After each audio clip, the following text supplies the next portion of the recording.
نحمده ونصلي على رسوله الكريم اما بعد فقد قال الله تبارك وتعالى كما ورد في سورة الجمعة اعوذ بالله من الشيطان الرجيم بسم الله الرحمن الرحيم يسبح لله ما في السماوات وما في الأرض الملك القدوس العزيز الحكيم هو الذي بعث في الأميين رسولا منهم يتلو عليهم آياته ويزكيهم ويعلمهم الكتاب والحكمة وإن كانوا من قبل لفي ضلال مبين صدق الله العظيم رب اشرح لي صدري ويسر لي امری واحلل عقدۃ من لسانی یفقہوا قولی اللهم ربنا الہمنا رشدنا واعذنا من شرور انفسنا اللهم ارنا الحق حقا وارزقنا اتباعه وارنا الباطل باطلا وارزقنا اجتنابه اللهم صل على عبدك ونبيك ورسولك وحبيبك وخليلك محمد وبارك وسلم وصلی وسلم وبارک علی جمیع الانبیاء والمرسلین وعلی ملائکتک المقربین وعلی عبادک الصالحین وعلینا معہم یا ارحم الراحمین آمین یا رب العالمین۔ معزز حاضرین اور محترم خواتین، سیرت خیر الانام پر میری یہ تیسری گفتگو ہے، اس کا عنوان ذرا اچھی طرح نوٹ کر لیجیے۔ اسلامی انقلاب کے لیے مردان کار کی فراہمی۔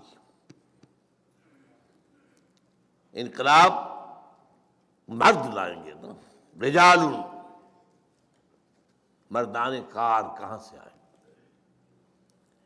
اور حزب اللہ کی تشکیل و تنظیم اور تزکیہ و تطہیر کا نبوی طریقہ کار علی صاحب الصلاۃ والسلام۔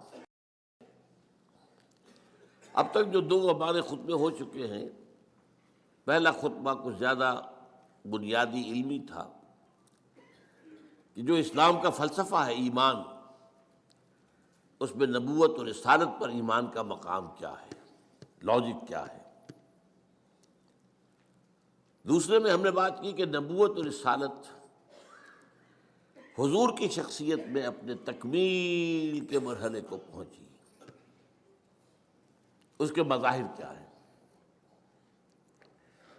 یاد ہوگا ہم نے دو قرار دیے، نبوت کی تکمیل کے مظاہر کیا ہیں؟ ہدایت آپ پر کامل ہو گئی قرآن کی شکل میں، چلی تو ہے آدم سے، فَإِمَّا يَأْتِيَنَّكُم مِّنِّي هُدًى، یہ ہزاروں سال یہ ہدایت جو ہے ارتقائی مراحل طے کر کے اپنے آخری اور تکمیلی درجے کو پہنچی قرآن میں، اور قرآن کی حفاظت کا ذمہ اللہ نے لے لیا۔ انسانی تمدن کہیں غاروں میں جو آگ رہا کرتے تھے انسان، وہاں سے چلتے چلتے چلتے چلتے ایمپائرز تک پہنچا، عظیم سلطنت ہے۔ اس کے اعتبار سے دین حق وہ بھی ارتقا کرتے کرتے کرتے کرتے دین الحق مکمل ہوا محمد رسول اللہ صلی اللہ علیہ وسلم۔ چنانچہ سورہ مائدہ کے الفاظ جو ہے وہ ان دونوں کا احاطہ کرتے ہیں۔ الیوم اکملت لکم دینکم واتممت علیکم نعمتی۔ نعمت ہدایت ہے، یہ میں نے بارہا بیان کیا ہے کہ اگرچہ ہم کہہ دیتے ہیں یہ صحت بھی نعمت ہے، یہ دولت بھی نعمت ہے، اولاد بھی نعمت ہے، یہ بھی نعمت ہے، وہ بھی، کوئی شے نعمت نہیں ہے جب تک نعمت ہدایت نہ ہو۔ صحت ہے، ہدایت نہیں ہے، بدمعاشیاں کرو گے، گلچھرے اڑاؤ گے، معاشرے کے اندر فساد اور گندگی پیدا کرو گے، تو یہ رحمت کہاں ہوئی، نعمت کہاں ہوئی؟ دولت ہے اور ہدایت نہیں ہے تو کیا کرو گے؟ جو کچھ آج کل دولت مند کر رہے ہیں کچھ بیان کرنے کی ضرورت نہیں۔ نعمت صرف ایک ہے، وہ نعمت ہدایت ہے، اس کے ساتھ جو شے ہے وہ نعمت ہو جائے گی، لیکن یہ مجرد اپنی جگہ پر کوئی نعمت نہیں ہے۔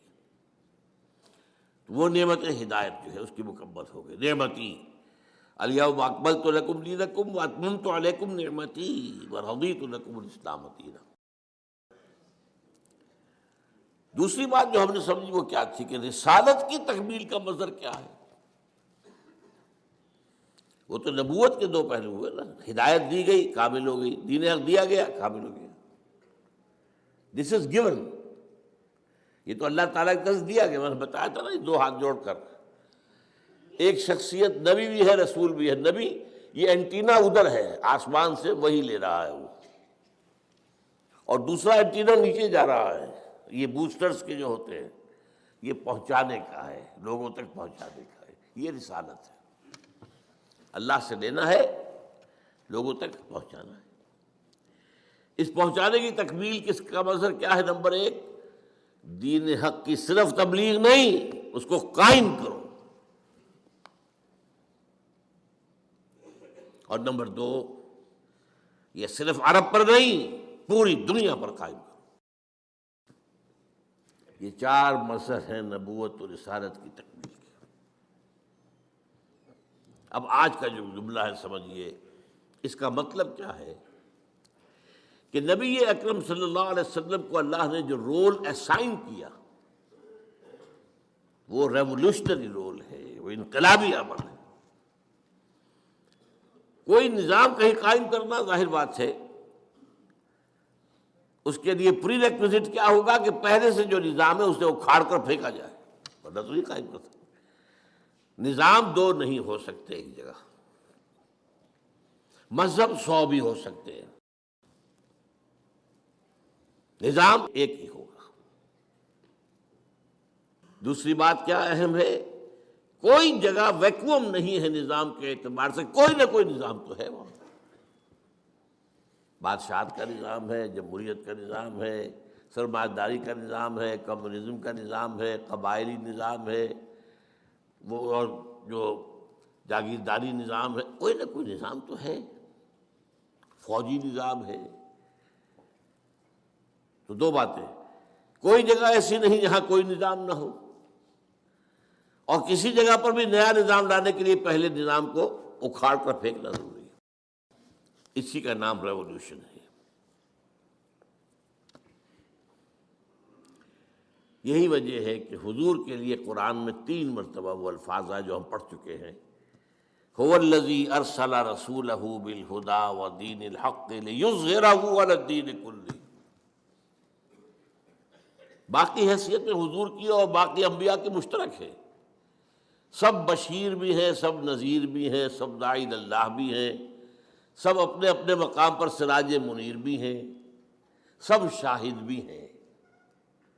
انا ارسلنا الیکم رسولا شاہدا علیکم کما ارسلنا الی فرعون رسولا یا ایھا النبی انا ارسلناک شاہدا ومبشرا ونذیرا وداعیا الی اللہ باذنہ وسراجا منیرا۔ یہ حیثیت مشترک، لیکن یہ تنہا منفرد 3 دفعہ حضور کے لیے اور 1 دفعہ بھی کسی اور کے لیے نہیں۔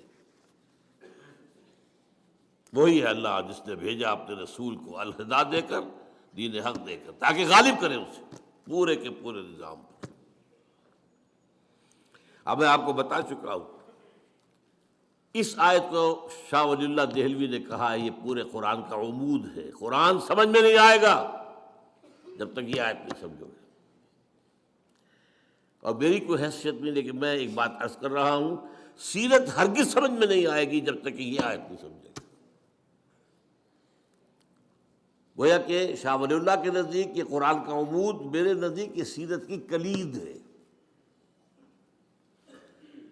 پھر یہ کہ جو یہاں پر بیان ہوا ہے جن الفاظ میں، کے لیے 6 مختلف اصطلاحات قرآن میں آئی ہیں۔ یہ تو 3 ایک جیسی آئی ہیں، ان کی اہمیت بیان کر چکا ہوں پچھلی مرتبہ میں، ورنہ یہ مضمون وربک فکبر، اپنے رب کی کبریائی کا اعلان کرو، قائم کرو کبریائی، ان اقیموا الدین، دین کو قائم کرو، ویکون الدین کلہ للہ، دین پورا کا پورا اللہ کے لیے ہونا چاہیے، لتکون کلمۃ اللہ العلیٰ، یہ حدیث میں ہے۔ تو یہاں بہت سے انداز میں بات سمجھائی گئی ہے، اور افسوس یہ ہوتا ہے جب یہ میں سوچتا ہوں یہی وہ شے ہے جو امت بھول گئی، قطعاً بھول گئی، بالکل بھول گئی۔ نماز روزہ یاد ہے، نماز و روزہ و قربانی و حج یہ سب باقی ہیں، تو باقی نہیں ہے، تکبیر رب نہیں۔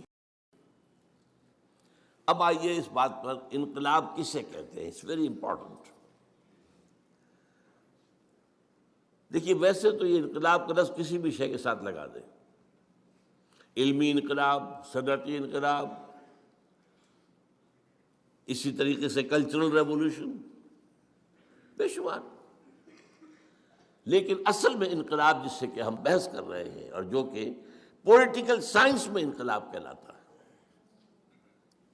وہ کیا ہے؟ انسان کی اجتماعی زندگی کے 3 پہلوؤں میں سے کم از کم کسی ایک میں بنیادی تبدیلی۔ انقلاب کے لفظی معنی تبدیلی، لیکن انسان کی اجتماعی زندگی کے 3 پہلو، اب یہ پہلے اب یہ سمجھیے 3 پہلو کون سے؟ اجتماعی زندگی کا ایک رخ کیا ہے؟ سیاسی، دوسرا کیا ہے؟ معاشی، تیسرا کیا ہے؟ سماجی، معاشرتی۔ تو کم سے کم ایک میں کوئی بنیادی تبدیلی، اسینشل چینج، بیسک چینج جب آئے گی تو وہ انقلاب کہلائے گا۔ اب اس کے برعکس میں مثال دے رہا ہوں آپ کو، مذہبی تبدیلی کو کوئی انقلاب نہیں کہتا۔ انسانی تاریخ کا بہت اہم واقعہ ہے، آپ اندازہ کیجئے، اس کی کوئی مثال ہی نہیں ہے۔ The whole Roman empire converted to Christianity in the year 324 AD. emperor عیسائی ہوا، پوری سلطنت عیسائی، لیکن اسے کبھی آپ نے پڑھا ہے رومن ریولوشن؟ نہیں۔ مذہب بدلا ہے، نظام تو وہی رہا، وہی بادشاہ جو کا تو جیسے پہلے بیٹھا ہوا تھا ایمپرر، ویسے اب بھی بیٹھا ہوا، لہذا اسے کسی نے آج تک انقلاب نہیں کہا، حالانکہ اتنی بڑی تبدیلی آپ اندازہ کیجیے، یہ کوئی چھوٹی موٹی مملکت نہیں تھی۔ The greatest empire the world has ever seen, the Roman empire, لیکن اسے کوئی بھی انقلاب نہیں کہتا۔ ہاں، انقلاب کا نام فرانس، کوئی 250-250 سال پہلے جو آیا تھا، انقلاب فرانس، سیاسی ڈھانچہ بدل گیا، بادشاہ ختم، جمہوریت کا آغاز۔ انقلاب بولشوک ریولوشن رشیا کا 1917 کا، سرمایہ داری ختم اور کمیونزم آ گیا۔ تیسرا انقلاب ایران کا بھی ہے کہ بادشاہت ختم ہوئی، سیاسی نظام تو بدلا ہے۔ لیکن اس پس منظر میں دیکھیے گا، ان دس کانٹیکسٹ، تاریخ انسانی کا عظیم ترین، گمبھیر ترین، جامع ترین، most profound revolution, it was the revolution of Muhammad صلی اللہ علیہ وسلم۔ آل دی 3 aspects changed, and even individuals changed. افراد کا ظاہر بدل گیا، باطن بدل گیا، نظریات بدل گئے، خیالات بدل گئے، ویلیوز بدل گئی، اقدار بدل گئی۔ بلکہ میں یہ کہہ رہا ہوں، سوچئے، یہاں ڈھونڈیے، مائکروسکوپ لگائیے، کوئی شے رہ گئی اپنی پچھلی حالت پر؟ Nothing, everything change. تو تاریخ انسانی کا عظیم ترین، گمبھیر ترین، ہمگیر ترین، جامع ترین، موسٹ پروفاؤنڈ ریولوشن تھا، وہ ہے جو نے برپا کی۔ یہ حقائق ہے، اور ان کی گواہی میں آپ کے سامنے پیش کر رہا ہوں، اور جو عربی کا ایک مقولہ ہے اس کو پیش کر کے پہلے، الفضل ما شہدت بہ الاعداء، فضیلت اصل وہ ہوتی ہے جس کا اقرار دشمن کرے۔ ہاں بھائی، یہ بات تو ماننی پڑے گی، ہے میرا دشمن، لیکن یہ اس کی بات میں مانتا ہوں کہ اس کے اندر یہ چیز خوبی ہے. وہ بات ہوئی نا، دوست کی نگاہ میں تو ہر شے خوبی ہی خوبی ہے، عقیدت مند کی نگاہ میں تو ہر شے حسن ہی حسن ہے. تو الفضل ما شہدت بہ الاعداء، عدو کی جمع اعداء. اصل فضیلت وہ ہے جس کی گواہی دشمن دے. اب میں صرف 3 گواہیاں دوں گا، ایک مشرق، ایک مغرب، ایک درمیان. یہی شہر لاہور آج سے 90 سال ان 1920 ایم این رائے لیکچر دیا اس نے. یہاں ایک ہوتا تھا ہال، بریڈلا ہال. جب ہم پڑھتے تھے میڈیکل کالج میں اس وقت تک تو کوئی اس کے آثار واثار کھنڈرات باقی تھے. یہ بھاٹی کے باہر تھا جہاں بعد میں پھر مچھلی کا بازار بنا، منڈی بنی. بریڈلا ہال 1920 میں لیکچر دیا ایم این رائے نے، ہسٹوریکل رول آف اسلام. اور اس نے کہا تاریخ انسانی کا عظیم ترین انقلاب وہ تھا جو محمد نے برپا کیا. And who is this fellow M N Roy? Personal friend of Lenin, member of the Communist International, کمیونسٹوں کی تنظیم کی جو highest controlling body, the Communist International, اس کا رکن تھا. یہ جانتا تھا کہ انقلاب کہتے کسے، انقلاب کے رائگرز میں سے گزرا ہوا شخص تھا ایم این رائے. اور ایک وقت میں افغانستان میں عبوری حکومت قائم کی تھی ہندوستانیوں نے انگریز کے خلاف. عبوری، اس کا صدر تھا یہ ایم این رائے، راجہ مہندر ناتھ رائے، بنگالی.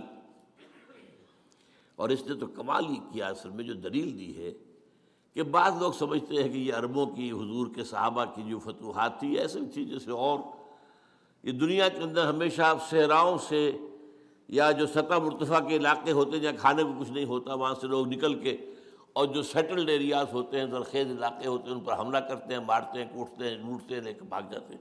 یہ اس نوعیت کی بات نہیں تھی، یہ اٹیلا والی بات نہیں تھی، یہ ہنو والی بات نہیں تھی، یہ منگول والی بات نہیں تھی، یہ تاتاریوں والی بات نہیں تھی. اس انقلاب کے نتیجے میں دنیا میں نئی تہذیب آئی ہے، نیا تمدن آیا ہے، نئی روشنی آئی ہے، علم پھیلا ہے. یہ اس نے کہا ہے.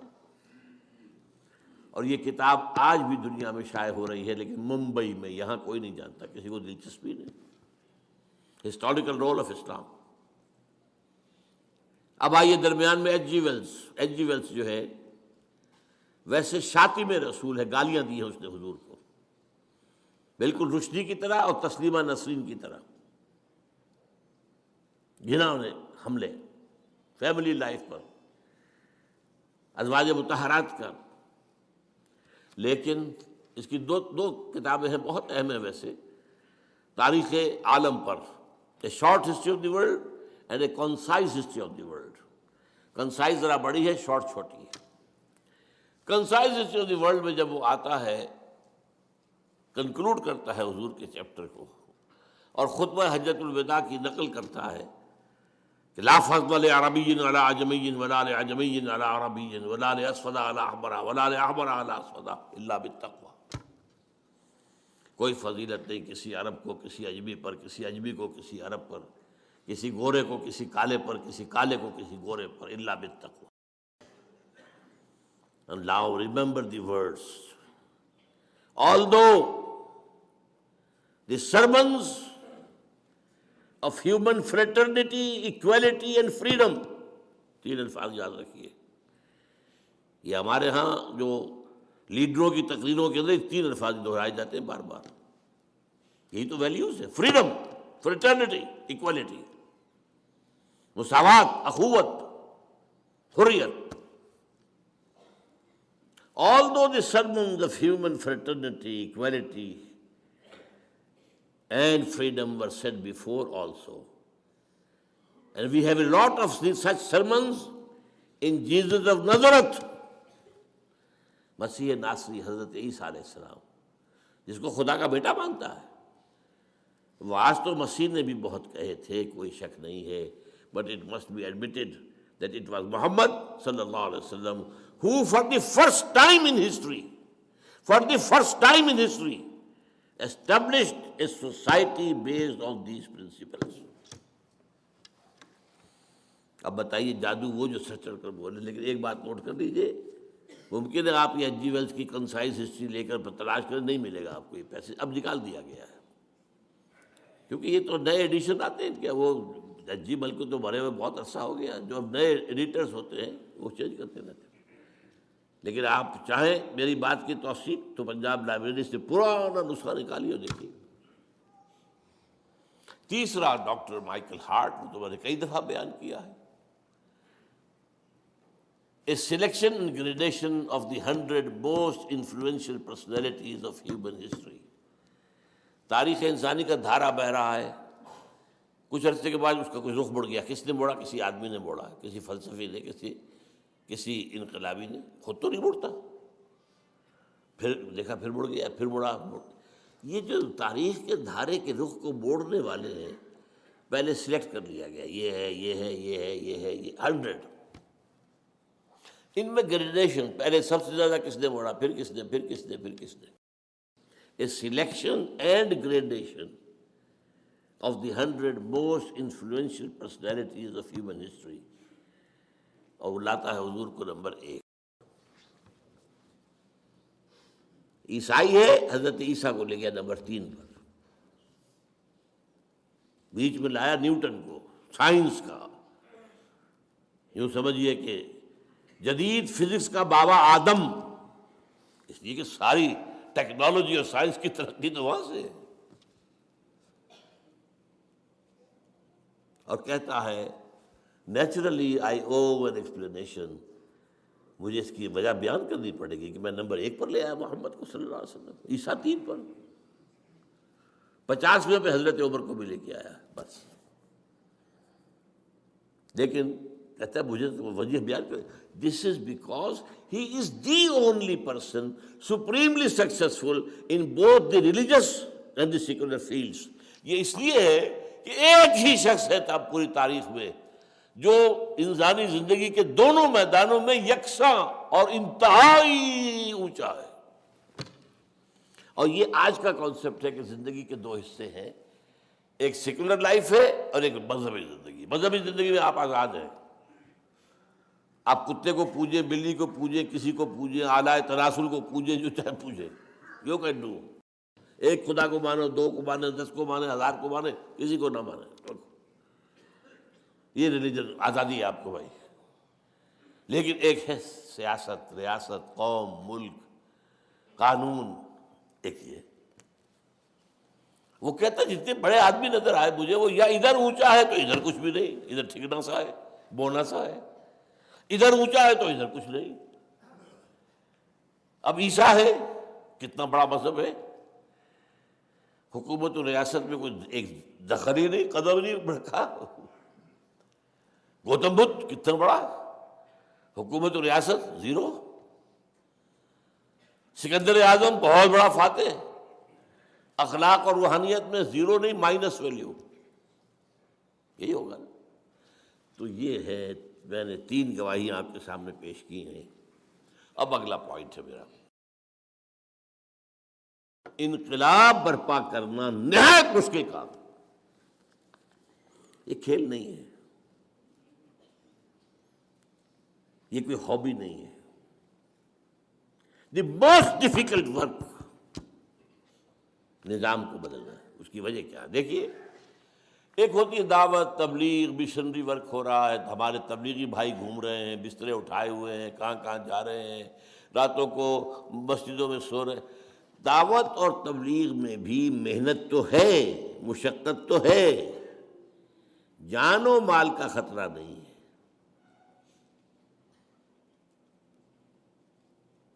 سمجھ رہے بات؟ زیادہ یہ ہے، کوئی گالی دے دے گا، کوئی پاگل کہہ دے گا، بس جان اور مال، جس کو ہو جان و دل عزیز اس کی گلی میں جائے کیوں؟ تو محنت مشقت اپنی جگہ ہے، تکلیفیں اٹھاتے ہیں وہ، کیا اس میں کیا شک ہے۔ گھر پہ سونا اپنے پلنگ کے اوپر، اپنے بستر کے اوپر، اپنے گدے کے اوپر، اور جا کے مسجد میں کھردرے فرش کے اوپر سونا مشقت تو ہے. اور وہ مشنریز نے کیسی کیسی مشقتیں کی ہیں، کہاں کہاں گئے. افریقہ کے تنگ ترین جو تاریک ترین جو جنگلات ہیں، وہ تاش جو ہے کانگو کا ہو یا امیزن کا ہو، ساؤتھ امریکہ کا، گئے ہیں ہر جگہ. ہمارے یہاں جیکب آباد میں آئے ہیں، گرمی وہ جو جس کو کہا جائے کہ زمین پر جہنم جو ہو جاتا ہے گرمیوں میں. تو تکلیف، محنت، مشقت یہ تو ہوگی، کچھ ریزسٹنس بھی ہو جائے گی، لیکن جان و مال کا خطرہ نہیں. یہی معاملہ کسی علمی کام کا ہے، اسکالرلی ورک، وہ خطرہ نہیں ہے جان و مال کا. اختلاف ہو جائے گا، کوئی آپ کی ریسرچ کے خلاف کوئی اور مقابلے میں ریسرچ لے آئے گا، وہ آپ کو پاگل قرار دے دے گا، آپ اس کو پاگل قرار دے دیں گے، ہو جائے گا. علمی کام ہو، ریسرچ ورک ہو، تحقیق کا، اس میں بھی وہ اندیشہ نہیں ہے. لیکن انقلاب، وہاں جان و مال کا خطرہ ہے. کیوں؟ انقلاب کی زد پڑتی ہے جو ایگزسٹنگ سسٹم ہے، اس میں جو پاور بیسس ہیں، اس میں جو رولنگ کلاسز ہیں، اس میں جو ویسٹڈ انٹرسٹ ہے، اس میں جن لوگوں کو جو پریولیج کلاسز ہیں، ان کے مفادات میں زد پڑتی ہے. They are bound to resist. وہ تو کہیں گے نظام کوہنا کے پاس مانو یہ میرا معرض انقلاب میں ہے، آؤ ختم کرو انہیں، مارو انہیں. یہ ہمارے نظام کو ختم کرنا چاہتے ہیں. ہمارے مفادات کا تقاضا اسٹیٹس کو نظام رہے، اور یہ آئے نظام بدل دیں. یہی بات جان لیجیے، یہی وجہ ہے قرآن نے پہلے ہی قدم پر وَلَنَبْلُوَنَّكُمْ بِشَيْءٍ مِّنَ الْخَوْفِ وَالْجُوعِ وَنَقْصٍ مِّنَ الْأَمْوَالِ وَالْأَنفُسِ وَالثَّمَرَاتِ وَبَشِّرِ الصَّابِرِينَ الَّذِينَ إِذَا أَصَابَتْهُمْ مُصِيبَةٌ قَالُوا إِنَّا لِلَّهِ وَإِنَّا إِلَيْهِ رَاجِعُونَ. تیار رہو. اور ذرا سی جب وہ دور آیا تھا، کچھ گھبراہٹ ہوئی تو فرمایا ام حسبتم ان تدخلوا الجنہ ولما یاتکم مثل الذین خلوا من قبلکم مستهم الباساء والضراء وزلزلوا حتى يقول الرسول والذین آمنوا معه متى نصر اللہ الا ان نصر اللہ قریب. تو انقلاب برپا کرنا مشکل ترین کام، سیدھی طرح عقلی طور پر، منطقی طور پر سمجھ لیجیے. You have to face the heavy odds. اچھا، اب میں آ رہا ہوں انقلابی عمل کے مراحل. اس سے پہلے میں بیان کر چکا ہوں، آج سے 25 سال پہلے منہج انقلاب نبی میری کتاب ہے، اور بہت اللہ کا میں شکر ادا کیا کرتا ہوں کہ جس طریقے سے اس نے سیرت کو مجھ پر کھولا ہے. کلید اس لیے میں نے کہا، کلید، سیرت کی کلید، اسے آپ فلسفہ سیرت بھی کہہ سکتے ہیں. میں نے 6 مراحل میں بیان کیا ہے انقلاب کسی ایک جگہ پر. 7واں مرحلہ وہ آئے گا انقلاب کی تکمیل کے بعد، تصدیر الانقلاب، انقلاب اب باہر ایکسپورٹ کرنا. اس لیے کہ انقلاب کا خاصہ یہ ہے کہ وہ کسی ایک ملک میں نہیں رہ سکتا اگر انقلاب ہے. And this is the litmus test کہ کوئی شاید انقلاب ہے یا نہیں ہے. اس کا لٹمس ٹیسٹ یہی ہے کہ یہ آگے پھیلا یا وہیں کا وہیں رہ گیا. Here the Iranian revolution has failed badly. لیکن ظاہر ہے کہ فرانس کا انقلاب کہاں سے کہاں پہنچا تھا، ساری دنیا میں ہے. روس کا انقلاب کہاں سے کہاں پہنچا تھا، لیٹن امریکہ میں پہنچ گیا، چائنا میں پہنچ گیا، انڈیا میں آج بھی کمیونسٹ پارٹیز ہیں، سب کچھ ہے. 6+1 7. ایک بات میں حضور کے انقلاب کے بارے میں ابھی یہاں کہہ دوں. ایک تو وہی الفاظ نوٹ کر لیجئے، آپ کا انقلاب جامع ترین، گمبھیر ترین، ہمگیر ترین، موسٹ پروفاؤنڈ. آل انکلوسیو. اور دوسری بات جو ہے جس کی کوئی مثال ہی نہیں ہے، اس سارے انقلابی عمل کی قیادت آپ نے بنفس نفیس فرمائی. وہی شخص جو مکے کی گلیوں میں ایک مبلغ کی حیثیت سے گھوم رہا ہے، تبلیغ کر رہا ہے، لوگوں سے بات کر رہا ہے، لوگ گھروں میں جا کے بات کر رہا ہے. رب انی دعوت قومی لیلا و نہارا فلم یزدہم دعائی الا فرارا. وہی بدر اور احد کے اندر فوج کو کمانڈ کر رہا ہے. یہ کہیں نہیں ہے. باقی دنیا کے انقلاب جو آئے وہ کئی نسلوں میں آئے. کسی نے فکر دیا، کسی نے میدان میں لیڈ کیا.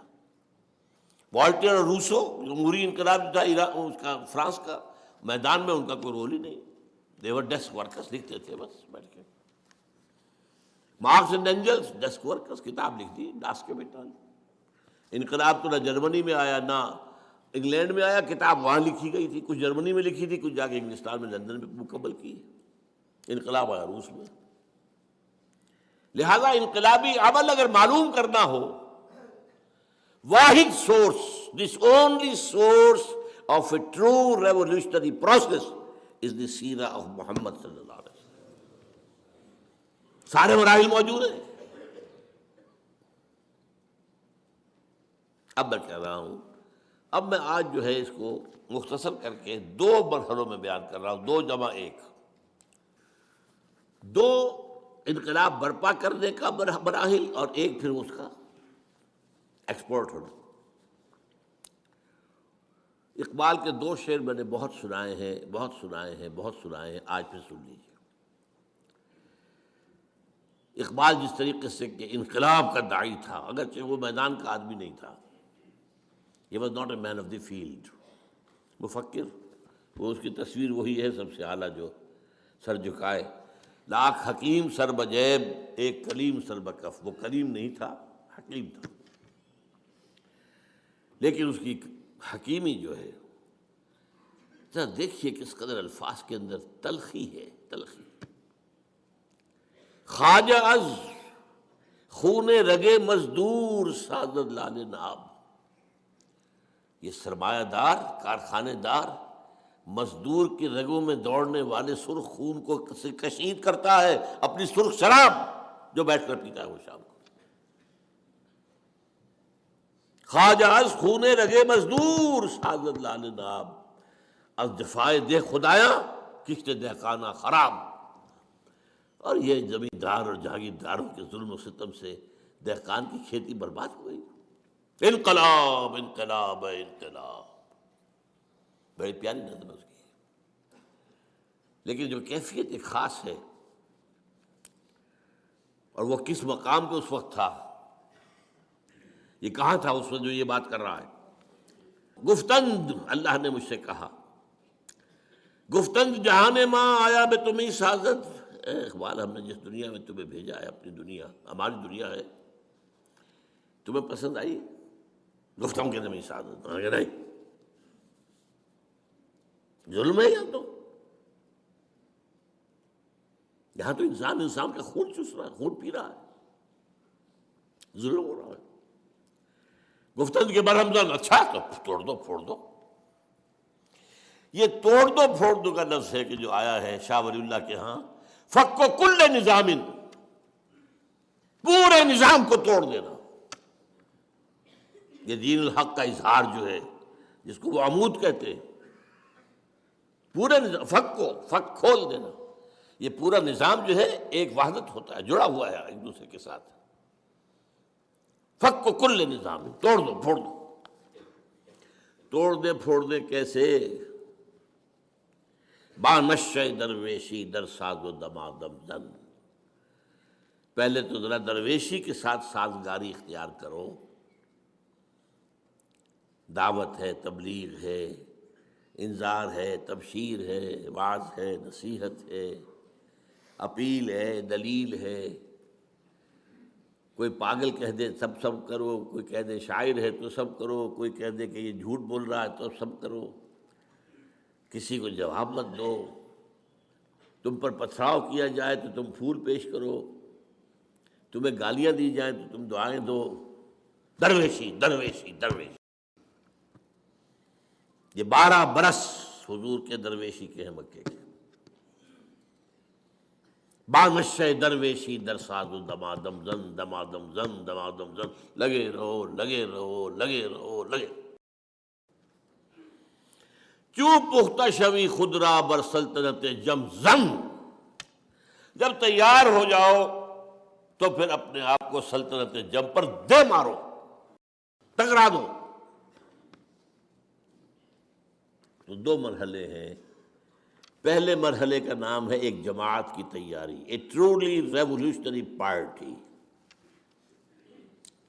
جو اسلامک کانٹیکسٹ میں کہلائے گی حزب اللہ، اللہ کی پارٹی۔ اور دوسرے کانٹیکسٹ، دوسرے تصادم، ٹکرا دو۔ اب میں پہلا مرحلہ لے رہا ہوں آج، جو میرا آج کا اصل موضوع ہے۔ میں نے کہا تھا نا، عنوان کیا تھا؟ مردان کار کی فراہمی اور حزب اللہ کی تشکیل و تنظیم و تزکیہ و تطہیر کا نبوی طریقہ کار۔ دیکھیے، پھر میں لفظ استعمال کر رہا ہوں، جماعت سازی خاص طور پر نظریات کی بنیاد پر مشکل ترین کام ہے دنیا کا۔ قومی سطح پر جماعت بنا لینا بہت آسان کام ہے، سیاسی سطح پر جماعت بنا لینا بہت آسان کام ہے، رفاہی کام کے لیے جماعت بنا لینا بہت آسان کام ہے، علمی کام کے لیے جماعت بنا لینا بہت آسان کام ہے، لیکن نظریاتی سطح پر انقلاب کے لیے جماعت بنانا اس سے زیادہ مشکل کام کوئی نہیں۔ یہ مشکل اس کے اندر 2 طرح کی آتی ہے۔ لوگوں کی مزاج مختلف، ذوق مختلف، ذہنی سطح مختلف، سمجھ کا اور فہم کی گہرائی مختلف، ان سب کو جوڑنا ایک حیوانوں کا غلہ ہو۔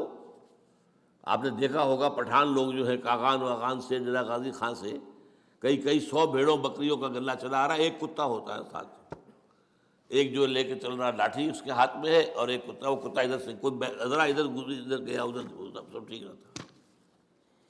یہ انسانوں کا غلہ جو ہے بنانا، ان میں سے تو ہر ایک جو ہے سقراط بقراط ہے، ہر ایک کا اپنا فہم ہے، اپنی سوچ ہے، اپنے نظریات ہیں۔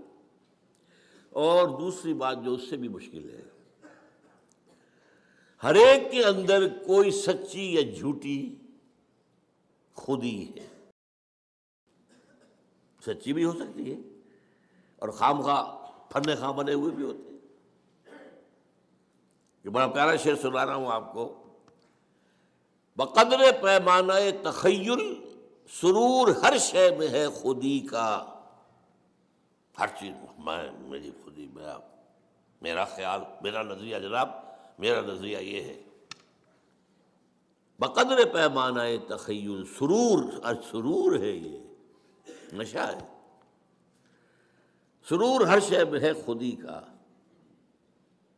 اگر نہ ہو یہ فریب پہم تو دم نکل جائے آدمی کا۔ اگر یہ فریب جو ہمیں ہے، میں اور میں میرا، تو آدمی زندہ نہیں رہے گا۔ بہرحال یہ وہ رکاوٹیں ہیں جن کو آپ کو سرپاس کر کے، کراس کر کے انقلابی جماعت بنانی ہے۔ انقلابی جماعت کے لوازم کیا ہے؟ 5 دن لیجیے۔ نمبر 1، کامل نظریاتی ہم آہنگی۔ نمبر 1، فکر، سوچ، نظریات، خیالات، پھر ان کا صغرا کبرا، ہم آہنگی۔ یہ نہیں ہوگی تو انقلابی جماعت نہیں بن سکتی۔ نمبر 2، سوائے انقلاب کی آرزو کے کوئی آرزو دل میں نہ رہ جائے۔ یہ میں زور دے کر کہہ رہا ہوں. جھانکو اپنے سینوں کے اندر، کہیں کوئی اور وہاں پر بتخانہ تو آباد نہیں ہے، کوئی اپنی لیڈری کا سودا تو نہیں ہے،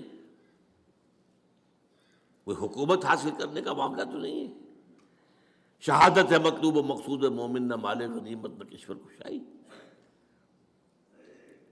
کہیں نمایاں ہونے کا جذبہ تو نہیں ہے،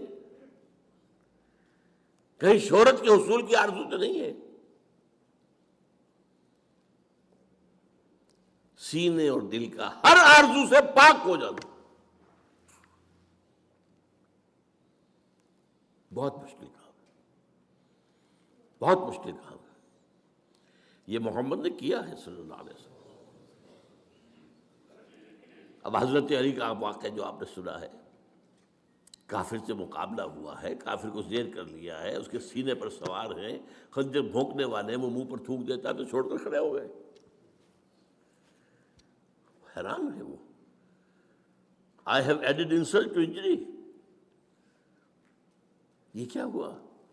فرمایا میری تم سے کوئی جنگ نہیں ہے، ذاتی نہیں ہے، میں اللہ کے لیے مار رہا تھا تمہیں. اب تم نے میرے منہ پر تھوکا ہے، میرے اندر انتقامی جذبہ بھی پیدا ہو گیا ہے. اب میں تمہیں اگر قتل کروں گا تو خالصتاً للہ نہیں ہوگا قتل. جنگ کی حالت میں جہاں تو یہ ہے کہ یا مرو یا مارو، ایک لمحے کا ادھر سے ادھر ہو جانا، یا ادھر یا ادھر. لیکن یہ انٹراسپیکشن، اپنے اندر جھانکنا، اس وقت بھی، اس حال میں بھی اپنی نیت کو پیش نظر رکھنا. نمبر 3، انقلاب کے لیے تن من دھن، یہاں تک کہ جان دینے کے لیے آمادگی ہی نہیں، انتہائی شوق. شہادت ہے مطلوب و مقصود مومن، نہ مال غنیمت نہ کشور کشائی. وہ جو فرمایا گیا من المؤمنین رجال صدقوا ما عاهدوا الله علیہ فمنهم من قضى نحبه ومنهم من ينتظر وما بدلوا تبدیلا. ذرا دل میں جھانک کر دیکھنا چاہیے ہے وہاں یا نہیں. اگر نہیں ہے تو ابھی آپ آئے نہیں، مقام پر پہنچے نہیں ہیں. آپ سمجھ رہے ہوں گے کہ میں بڑا انقلابی کارکن ہوں. نمبر 4، نظم کی پابندی کے لیے اپنی انا اس کو کچل دینا. لسن اینڈ اوبے، سماعت. اور 5ویں، انتہائی مضبوط نظریاتی عصبیت، یعنی جذباتی وابستگی. یہ میرا بھائی ہے، یہ انقلابی کارکن ہے، میرا حقیقی بھائی ادھر رہے، یہ ہے میرا بھائی. یہ عصبیت، نظریاتی عصبیت. یہ 5 جب تک، جس کو کہ آپ کو معلوم ہے کمیونسٹ میں کیا کہتے ہیں، کامریڈ. یہ کامریڈ کا رشتہ جو ہے یہ بھائی بہن کے رشتے سے بہت اونچا. اگر نہ ہو تو انقلاب برپا نہیں ہوگا. These are the 5 prerequisites. ہدف، یہ لوازم پیدا کرنے ہوں گے کسی انقلابی جماعت کے اندر. اب اس میں ذرا اس خاکے میں تھوڑا سا رنگ بھر دوں دینی. نظریاتی ہم آہنگی کا مطلب توحید پر یقین کامل. اسلامی انقلاب کا نظریہ جو ہے، انقلابی نظریہ، وہ توحید ہے. لیکن توحید جسے آپ توحید سمجھتے ہیں وہ توحید نہیں. آپ کی توحید ایک عقیدہ ہے،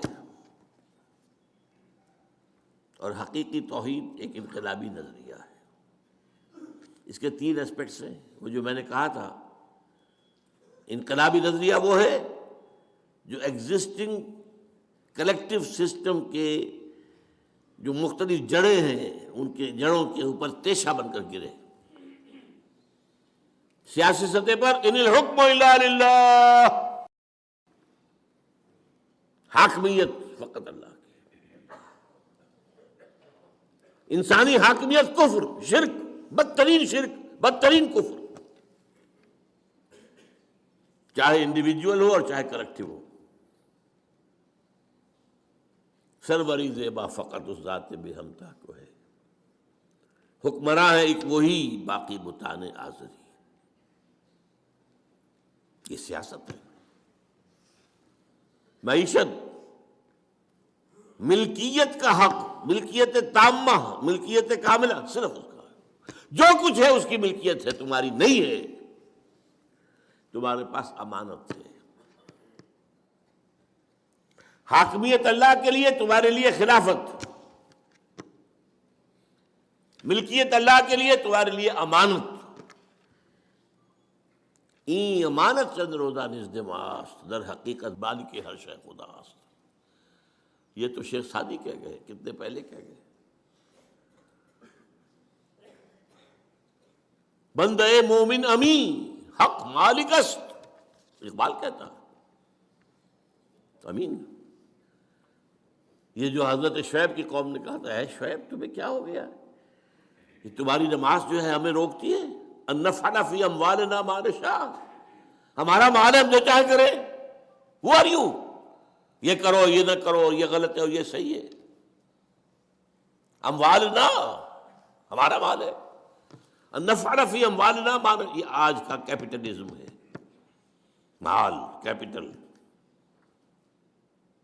میں نے تو کسی کی خوش آمد نہیں کی، آ کر سود کے اوپر قرض مجھ سے لے، وہ خود آیا تھا لینے، لیکن نہیں، آپ اپنے مال کے اندر تصرف نہیں کر سکتے اس انداز سے جس کو اللہ نے حرام کیا ہو۔ اور سماجی سطح پر اگرچہ سب سے ہلکا معاملہ ہے، سب سے بڑی شے جو ہوتی ہے مخالفت میں وہ سیاست اور معیشت کا معاملہ ہوتا ہے، لیکن سماجی سطح پر توحید کا تقاضا کیا ہے؟ By birth all human beings are absolutely equal. No one is superior, no one is inferior. یہاں تک کہ یہ بھی نہیں کہ مرد سپیریئر ہے اور عورت انفیریئر، نہیں۔ ایک ہی باپ کے نطفے سے بیٹا بھی ہے، بیٹی بھی ہے، ایک ہی ماں کے رحم میں بیٹا بھی پلا ہے، بیٹی بھی، اللہ کیسے ہو جائے گا؟ وہ ہے انتظامی معاملہ ہے، ایک مرد ایک عورت ایک خاندان کی بنیاد ڈالتے ہیں تو ایک ادارے میں تو ایک اپر ہینڈ ہوگا، ایک کا۔ کسی بھی انسٹیٹیوشن کے دو ہیڈ نہیں ہو سکتے برابر کے اختیار رکھنے والے۔ مینیجنگ ڈائریکٹر ایک ہوگا، ڈائریکٹر 100 بنا لے آپ، پرائم منسٹر ایک ہوگا، منسٹر 100 بنا لے، وہ الگ بات ہے۔ وہ تو ظاہر بات ہے کہ ایک بڑا افسر ہے، ایک اس کے دروازے پر کھڑا ہوا دربان ہے، as human beings they are equal, لیکن اپنی اس حیثیت میں وہ ایکول نہیں۔ یہ انتظامی معاملہ، ورنہ تمام انسان پیدائشی طور پر برابر ہیں۔ جو بھی ان کے اندر فرق ہے وہ ایکوائرڈ کریکٹرز کی وجہ سے ہوگا۔ کسی نے علم زیادہ حاصل کیا، زیادہ عزت ہونی چاہیے، کوئی خادم خلق زیادہ ہے، اس کی زیادہ عزت ہونی چاہیے، کوئی تقویٰ کے اندر، دین کے اندر آگے نکل کے اس کی عزت زیادہ ہونی چاہیے، الا بالتقویٰ۔ ہم نے پیدا کیا انسان کو ایک مرد ایک عورت سے، یا ایھا الناس انا خلقناکم من ذکر و انثی وجعلناکم شعوبا وقبائل لتعارفوا ان اکرمکم عند اللہ اتقاکم۔ اس کا آپ اندازہ نہیں کر سکتے اس ایک بات کے اوپر کتنی بڑی جنگ لڑنی پڑی تھی امریکنوں کو، سول وار۔ وہ کالے غلاموں کو آزاد کرنے کو تیار نہیں تھے، ساؤدرن اسٹیٹس۔ آج بھی کتنی بڑی لعنت ہے ہندوستان کے اندر، کاسٹ سسٹم۔ یہ پیدائشی شودر ہے، میں پیدائشی براہمن ہوں، وہی سی he can't sit with me. حکومت نے ایڑی چوٹی کا زور لگا لیا ہے، لیکن ذرا وہ سیٹیں فکس کرتے ہیں دلت کے لیے اور وہ جا کے ان کی بستیاں جلا دیتے ہیں۔ جتنے فسادات ہندو مسلم فسادات وہاں ہوتے ہیں اس سے کہیں زیادہ ہائی کاسٹ ہندو، لو کاسٹ ہندو کا ہوتا ہے۔ پوری پوری بستیاں جلا دیں۔ وہ بستیاں کیا ہوتی ہیں؟ ان کی جھونپڑیاں ہوتی ہیں۔ وہ شودر جو ہے وہاں، دلت جو ہے وہاں کا، یہ دنیا کی سب سے بڑی ڈیموکریسیز کا حال ہے۔ یہ امریکہ سے آگے کہاں جائے گا معاملہ ڈیموکریسی کا، اور بھارت سے آگے کہاں جائے گا؟ لیکن سماجی پیدائشی فرق، رنگ کا فرق، اسی لیے ایجیولس نے کہا نا، وہ فقرے لیے اس نے، لا فضل لعربی علی عجمی ولا لعجمی علی عربی. واحد مطلوب و مقصود کیا ہو، وہاں میں نے کیا کہا تھا، انقلاب عام میں نے بات کی تھی، اسلامی نہیں کی تھی. اس میں اسلامی رنگ کیا ہے، واحد مقصود و مطلوب اللہ کی رضا، آخرت کی فلاح، بس. ناٹ ایون ریولوشن، ریولوشن مقصود و مطلوب نہیں ہے، نصب العین نہیں ہے، وہ ہماری زندگی کے اندر جو فرائض ہیں ان میں شامل ہے کہ اس کی جد و جہد کرے. نصب العین اللہ راضی ہو جائے اور آخرت کی فلاح، جہنم سے چھٹکارا مل جائے. اور شہادت ہے مطلوب و مقصود مومن نہ مال غنیمت نہ کسوت کشائی. من المؤمنین رجال صدقوا ما عاهدوا الله علیہ فمنهم من قضى نحبه ومنهم من ينتظر. وہ لوگ جو ہیں کچھ ہیں جو اپنی نظر گزار چکے، اپنی جان اللہ کی راہ میں دے چکے، سرخرو ہو چکے، وہ تو جنتوں میں ہیں. یستبشرون، خوشیاں منا رہے ہیں، اور باقی منتظر ہے کب ہماری باری ہے، منتظر ہے. وما بدلوا تبدیلا، وہ جلدی سے مجھے بچ گئے بھائی، بچ گئے، بڑی بات نہیں، منتظر ہے کب اللہ ہماری باری لے آئے. اور یہ گردن کا جو بوجھ ہے اوپر سے اتار کر ہم بھی اللہ کے یہاں سبکدوش ہو کر پہنچ جائیں. کندھے ہلکے ہو جائیں گے نا اگر یہ سری اوپر سے اوپر اتر جاتی ہے. اور پانچواں مواخات باہمی، میں اس کو خاص طور پر آج زور دینا چاہ رہا ہوں، بدقسمتی سے اس پر ہمارے ہاں توجہ کم ہوئی ہے. اس کے لیے دو مقامات میں نے منتخب کیے. سورہ فتح کی آخری دو آیات، هو الذی ارسل رسولہ بالہدی ودین الحق لیظہرہ علی الدین کلہ وکفی باللہ شہیدا. یہ تو وہی آیت آ گئی. اب آیا محمد الرسول اللہ والذین معہ، اللہ کے رسول محمد اور وہ جو ان کے ساتھ ہیں صحابہ کرام رضوان اللہ تعالی علیہم اجمعین. یہ مل کر جماعت بنتے ہیں نا. ان کی کیفیت کیا ہے، جس کو میں نے کہا تھا نا، عصبیت نظریاتی. یہ مسلمان ہے، یہ مومن ہے، یہ میرا بھائی ہے، یہ چاہے باپ ہے، نہیں، اس سے میرا کوئی رشتہ نہیں ہے. اشداء علی الکفار رحماء بینہم، وہ کافروں پر بہت سخت ہوتے ہیں، بھاری ہوتے ہیں، اور آپس میں بڑے رحیم، شفیق، مہربان. تراہم رکعا سجدا یبتغون فضلا من اللہ ورضوانا، تم دیکھتے ہو انہیں رکوع کرتے ہوئے، سجود کرتے ہوئے، اللہ کا فضل اور اس کی رضا کے متلاشی ہے. سیماہم فی وجوہہم من اثر السجود، ان کے چہروں میں سجدوں کی وجہ سے اس کے آثار، اس کے نتائج نظر آتے ہیں. ذالک مثلہم فی التوراۃ ومثلہم فی الانجیل، یہی مثال ان کی ہم نے دی تھی تورات میں بھی اور انجیل میں بھی. اب بڑی پیاری اس کا ٹکڑا آگے ہے، کزرع اخرج شطأہ فآزرہ فاستغلظ فاستوى علی سوقہ. اس کھیتی کے مانند جس کو کسی کاشتکار نے بویا تھا نا،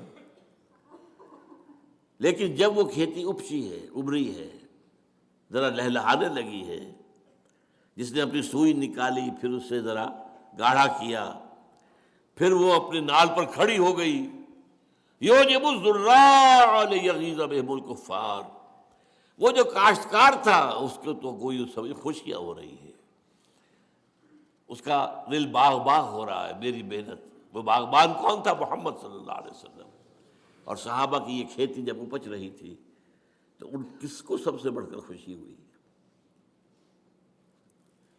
وعد اللہ الذین آمنوا وعملوا الصالحات منہم مغفرۃ واجرا عظیما، اللہ تعالیٰ نے ان کے سے اجر عظیم کا، مغفرت کا وعدہ کیا ہے. اور یہ مضمون پھر سورہ مائدہ میں آیا ہے، یا ایھا الذین آمنوا من یرتد منکم عن دینہ، اے ایمان والو اگر تم میں سے کوئی اپنے دین سے پیچھے پھرا ان تقاضوں کو پورا کرنے سے جی چرا کر پسپائی اختیار کی۔ فسوف یأتی اللہ بقوم، تو اللہ تعالیٰ ایک ایسی قوم لے آئے گا، یحبوہم ویحبونہ، اللہ ان سے محبت کرے گا، وہ اللہ سے محبت کریں گے، اور اس کے بعد اذلۃ علی المؤمنین اعزۃ علی الکافرین، اہل ایمان پر بہت نرم ہوں گے، کافروں پر بہت سخت ہوں گے۔ ہو حلقہ یاراں تو بریشم کی طرح نرم، اور رزم حق و باطل ہو تو فولاد ہے وہ۔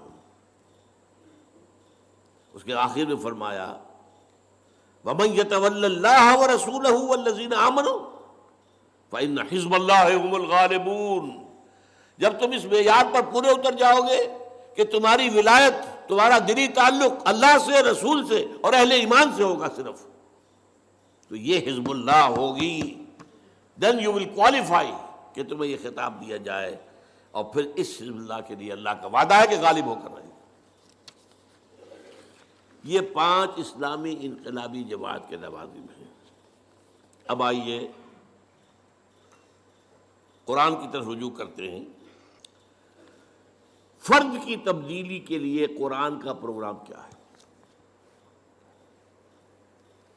اس لیے کہ ظاہر بات ہے انقلاب آئے گا جماعت سے، جماعت بنے گی افراد سے۔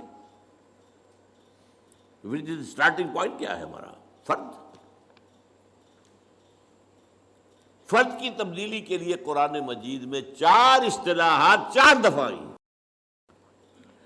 پچھلی دفعہ یاد ہوگا میں نے کہا تھا کہ تکرار جو ہے کسی کلام کا حسن نہیں ہوتا، عام طور پر اسے عیب سمجھا جاتا۔ تکرار بھائی کوئی الفاظ بدل کے لاؤ، ایک پھول کا مضمون ہو تو 100 رنگ سے باندھو، میں بتا چکا ہوں۔ اظہار دین الحق کے لیے کتنی اصطلاحات آ گئی قرآن میں، 6-7 تو میں نے گنوا دی آج بھی، لیکن پھر بھی وہ 3 آیتیں جو کہ تو آئیں، هو الذی ارسل رسولہ بالہدی ودین الحق لیظہرہ علی الدین کلہ۔ لیکن کمال یہ ہے کہ وہاں پر کوئی بورڈم نہیں ہوتا ہے، وہ اللہ کا کلام ہے، یہ معجزہ ہے۔ تکرار کیوں ہے؟ کہ ان الفاظ کی اہمیت کو سمجھو اور اپنی مائکروسکوپ کو اس کے اوپر فکس کر دو۔ زیر ہر لفظ غالب چیدام میں خانہ ہے، یہ ایک لفظ کے اندر جو ہے جو کچھ پنہا ہے، پورا میخانہ پنہا ہے۔ گنجینہ معنی کا طلسم اس کو سمجھیو، جو لفظ کے غالب میرے اشعار میں آوے، وہ تعلی ہے غالب کی۔ قرآن کی شان یہ ہے جو لفظ آ رہا ہے گنجینہ معنی کا طلسم۔ اب حیران آپ ہوئیے، حضور کا مقصد بے شک 3 دفعہ، اس کے لیے افراد کی تیاری 4 دفعہ، 4 اصطلاحات قرآن میں 4 دفعہ آ رہی ہیں۔ آج ہم نے اس کے لیے آیتیں پڑھی ہیں۔ سب سے پہلے سورہ جمعہ، یسبح للہ ما فی السماوات و ما فی الارض الملک القدوس العزیز الحکیم۔ ایک بات نوٹ کر لیجیے، اکثر سورت آیتوں کے آخر میں اللہ کے 2 اسماء آتے ہیں، زیادہ نہیں۔ وَهُوَ الْغَفُورُ الرَّحِيمُ وَهُوَ الْخَبِيرُ الْعَلِيمُ، یہی ہے نا، وَهُوَ الْعَزِيزُ الْحَكِيمُ وَهُوَ السَّمِيعُ الْبَصِيرُ، دو۔ صرف قرآن مجید میں ایک صورت یہ ہے جہاں 4 اسماء آئے ہیں ایک آیت کے اندر، اور سورہ حشر ہے اس میں 8 آئے ہیں۔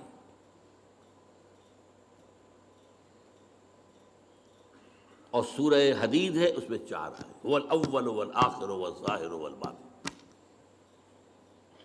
حشر میں الملک القدوس السلام المؤمن المہیمن العزیز الجبار المتکبر سبحان اللہ عما یشرکون، هو اللہ الخالق البارئ المصور له الاسماء الحسنى۔ یہاں 4 آئے ہیں۔ یہ جو حسن یہاں ہے آپ کا نوٹ کیجئے گا، 4 آگے الفاظ آ رہے ہیں، وہ سب کی نسبت ان 4 ناموں سے ہے۔ وہ الفاظ کیا ہیں؟ یتلو علیہم آیاتہ، هو الذی بعث فی الامیین رسولا منہم۔ یہ 3 جگہ اور آئے ہیں، ابھی الفاظ وہ بعد میں آپ کو بتاؤں گا۔ یہاں یہ نوٹ کر لیجئے سورہ صف کے ساتھ کتنا گہرا رشتہ ہے، یہ جوڑا ہے سورہ صف سورہ جمعہ۔ سورہ صف کے شروع میں کیا ہے؟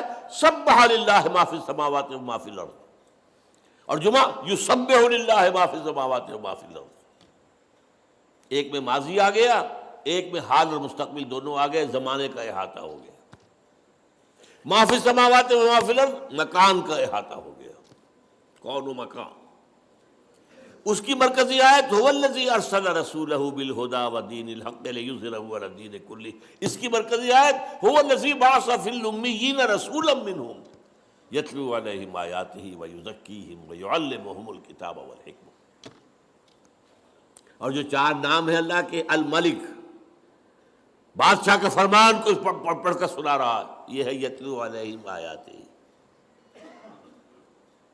وہ بادشاہ حقیقی القدوس ہے، پاک ہے، ہمارا رسول بھی تمہیں پاک کر رہا ہے۔ الملک القدوس عزیز الحکیم، عزیز ہے، زبردست ہے، اس کا قانون ہے جو تمہیں دیا جا رہا ہے، اور الحکیم ہے، تمہیں تعلیم حکمت بھی دی جا رہی ہے۔ یتلو علیہم آیاتہ، یہ الملک، ویزکیہم القدوس، یعلمہم الکتاب، یہ العزیز، والحکمہ الحکیم۔ ان چار الفاظ کا تعلق چار اسماء کا گویا کہ یہ سایہ ہے۔ اب نوٹ کیجئے، یہ الفاظ پہلے آئے سورہ بقرہ میں دو جگہ۔ پہلے 15ویں رکوع کے آخر میں حضرت ابراہیم اور اسماعیل کی دعا،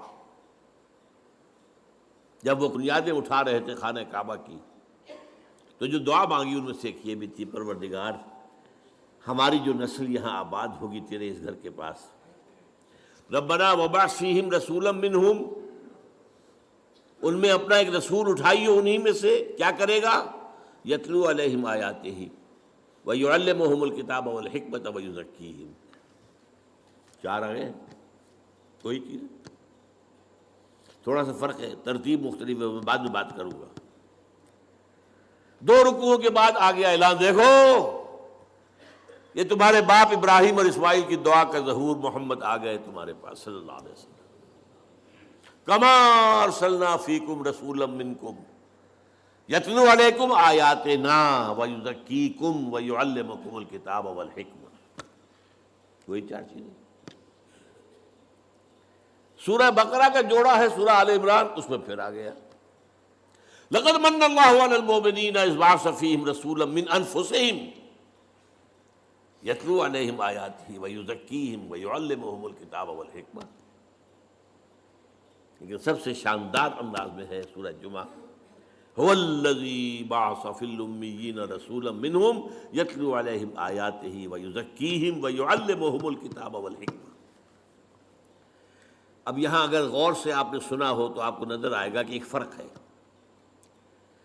ابراہیم اور اسماعیل کی دعا میں تلاوت آیات کے فوراً بعد تعلیم کتاب و حکمت، پھر تزکیہ آخر میں۔ باقی تینوں جگہوں پر تلاوت آیات، پھر تزکیہ، پھر کتاب و حکمت کی تعلیم۔ اب فرق کیا ہے؟ وہ دعا ہے ابراہیم اور اسماعیل کی، وہاں تو اللہ ان کی دعا نقل کر رہا ہے،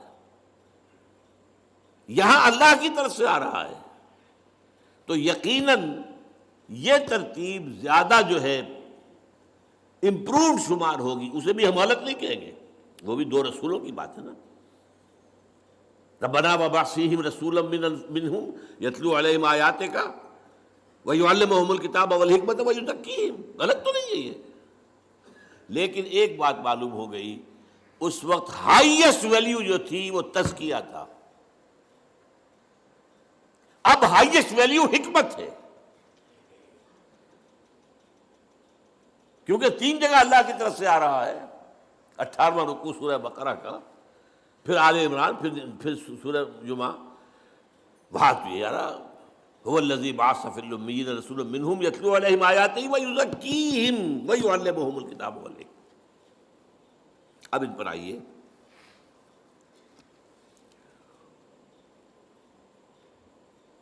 دیکھیے یہ چاروں اصطلاحات جو ہیں ہم نے ہمارے مفسرین نے ان کے اندر مغایرت پیدا کی ہے. یہ ایک ہی شے ہے، ان چاروں کا مرکز محور قرآن ہے. یتلو علیہم آیاتہ ہی، یہ تو سب کو معلوم ہو گیا کہ قرآن ہے، اس میں تو کچھ شک نہیں نا. یعلمہم الکتاب، کتاب قرآن ہے، اس میں کوئی شک نہیں. تزکیہ، یہ بھی قرآن سے علیحدہ شے نہیں ہے. اور حکمت، یہ بھی قرآن سے باہر کی شے نہیں ہے. ذالک مما اوحی الیک ربک من الحکمہ، اے نبی یہ ہے وہ چیزیں جو آپ کے رب نے آپ پر نازل کی ہیں وحی کی حکمت میں سے. حکمت قرآن میں بھی ہے، کتاب قرآن میں بھی ہے. کتاب سے مراد میں بعد میں تفصیل سے بیان کروں گا، قانون ہے، لیکن حدیث نبی کے اندر بھی ہے. حکمت قرآن میں بھی ہے اور حدیث میں بھی ہے. اور تزکیے کے بارے میں جان لیجئے، ایکسکلوسیولی تزکیہ قرآن کا نام ہے.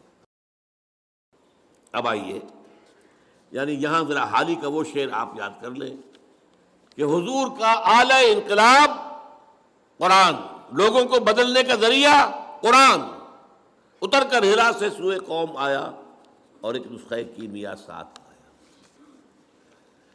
پہلی چیز کیا ہے؟ تلاوت آیات. قرآن پڑھ پڑھ کر سناؤ، قرآن پڑھ پڑھ کر سناؤ، قرآن پڑھ پڑھ کر سناؤ. یہ یاد رکھیے، حضور نے کبھی کوئی لمبی تقریر نہیں کی، کبھی کوئی اپنا فلسفہ بیان نہیں کیا، کبھی کوئی آپ نے اپنا وعظ نہیں کہا. بہت کم، شاذ. جہاں گئے قرآن سنایا. کوئی باہر سے آیا ہے قرآن سنایا ہے، کہیں خود گئے ہیں قرآن سنایا. دس از دی اسٹارٹنگ پوائنٹ. اور یہ کیوں ہے ایسا؟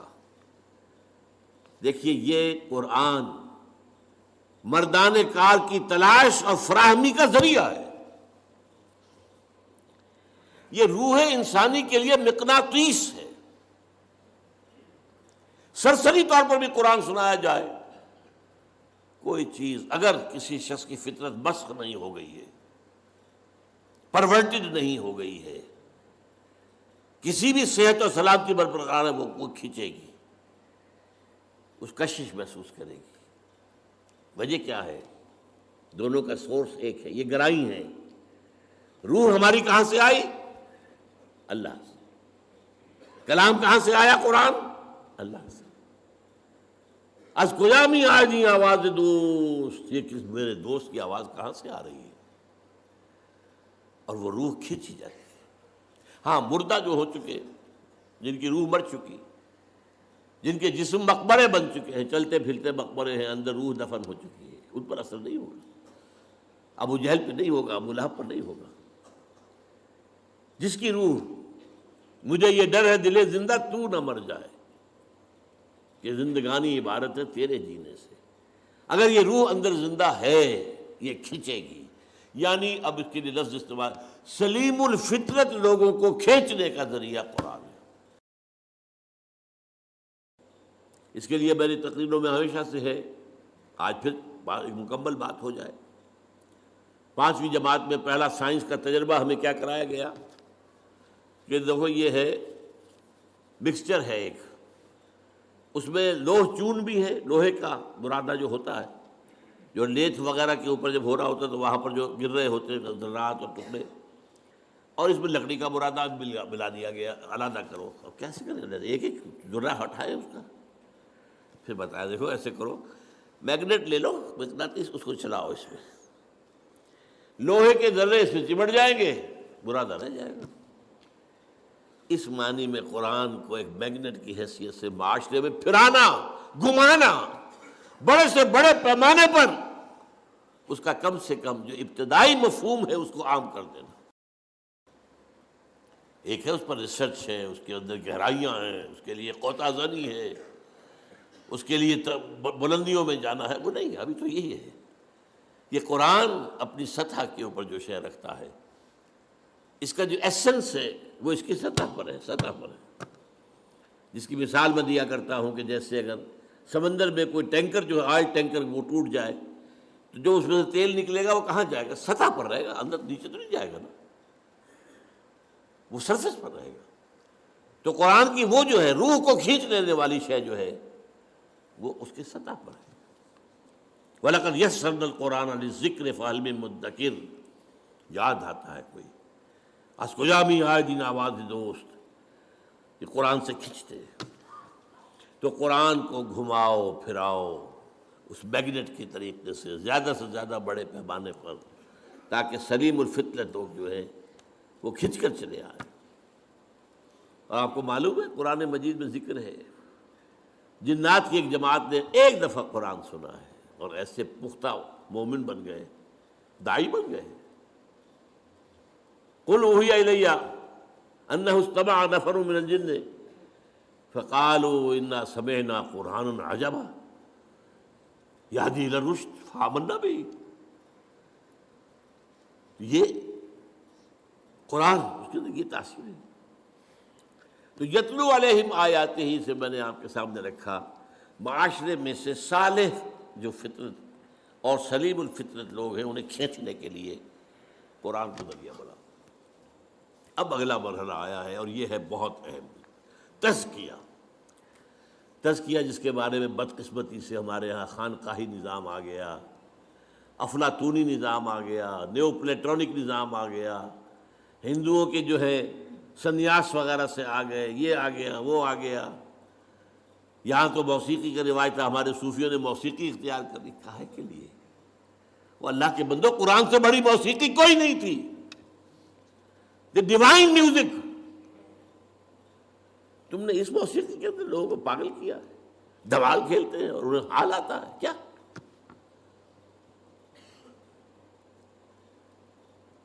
تزکیہ کیا ہے تو جان دیجئے۔ یہ جامع ترین اصطلاح ہے، لیکن میں اسے آپ کو 5 حصوں میں تقسیم کر کے بتاؤں گا ابھی۔ لیکن عمل کہتے کسے تزکیہ؟ یہ باغبان کا ایک عمل ہے۔ ایک باغبان ہے، اس نے باغ لگایا ہے، اس میں کچھ پھولوں کے پودے ہیں، کچھ پھلوں کے درخت ہیں۔ وہ داخل ہوتا ہے، دیکھتا ہے جہاں میں نے پھولوں کا پودا لگایا ہوا تھا وہاں گھاس وغیرہ کافی اگائی ہے، جھاڑ جکاڑ ہے۔ وہ کھرپا ہاتھ میں لیتا ہے، سب کو کھود کے باہر پھینکتا ہے۔ کیوں؟ کیونکہ یہ گھاس جو ہے یہ زمین کے اندر جو قوت نمو ہے اسے لے رہی ہے، پانی بھی کھینچ رہی ہے۔ یہ نہ ہو تو یہ ساری چیز جائے گی میرے پودے کے لیے، یہ پودے کی نشو و نما میں رکاوٹ ہو رہی ہے، تو جو رکاوٹ ہے اسے ہٹا ہو جاتا ہے۔ یہ ہے عمل تزکیہ، پاک کرنا۔ انسان کی ترقی میں جو اس کی اصل ترقی ہو اس میں رکاوٹ جو چیزیں ہیں ان کو ہٹانا تزکیہ۔ اب دیکھیے انسان ایک تو میں آپ جو ظاہر ہے نظر آ رہے ہیں، ہاتھ پاؤں ہیں، ہمارا ظاہری جسم ہے، ظاہری وجود ہے۔ ایک معنوی وجود ہے ہمارے اندر۔ اس معنوی وجود کے لیے کبھی لفظ خودی بھی استعمال ہو جاتا ہے، لیکن میں آج آپ کو 4 حصوں میں بتا رہا ہوں۔ سب سے پہلے ہمارا ایک فکر ہے، کچھ نظریات ہیں، کچھ خیالات ہیں، کچھ عقائد ہیں، کچھ فلسفے ہیں، کچھ بھی ہے۔ تطہیر فکر، اس فکر کو پاک کرنا، اس فکر میں جو غلط عنصر ہے اسے نکال کے باہر پھینک دینا۔ اگر یہ فکر کی غلطی موجود نہیں تو آگے نہیں، آپ کی ترقی نہیں ہوگی۔ پھر آپ کا نفس امارہ ہے، وہ آپ کی حیوانی جبلتوں کو بھڑکاتا ہے۔ تزکیہ نفس۔ پھر قلب ہے، اس پر غبار آ جاتا ہے، یہ آئینے کے مانند ہے۔ حضور نے فرمایا ہے ان هذه القلوب لتصدع كما يصدع الحديد اذا اصابه الماء، کہ دلوں کے آئینے پر بھی زنگ سا آ جاتا ہے، جیسے کہ لوہے پر زنگ آ جاتا ہے اگر اس پر پانی پڑتا رہے۔ پوچھا گیا فما جلاؤها یا رسول اللہ؟ فرمایا کثرت ذکر الموت و تلاوت القرآن۔ اس کو میں کہہ رہا ہوں تصفیہ قلب۔ یہ الفاظ یاد کیجئے، اللہ آپ کو توفیق دے آپ یہی خیالات آگے پھیلائیں، پھر اصطلاحات کے حوالے سے بات کریں گے تو سمجھے لوگوں کی آئے گی۔ پھر روح ہے، روح میں ایک نور ہے، روح نورانی ہے۔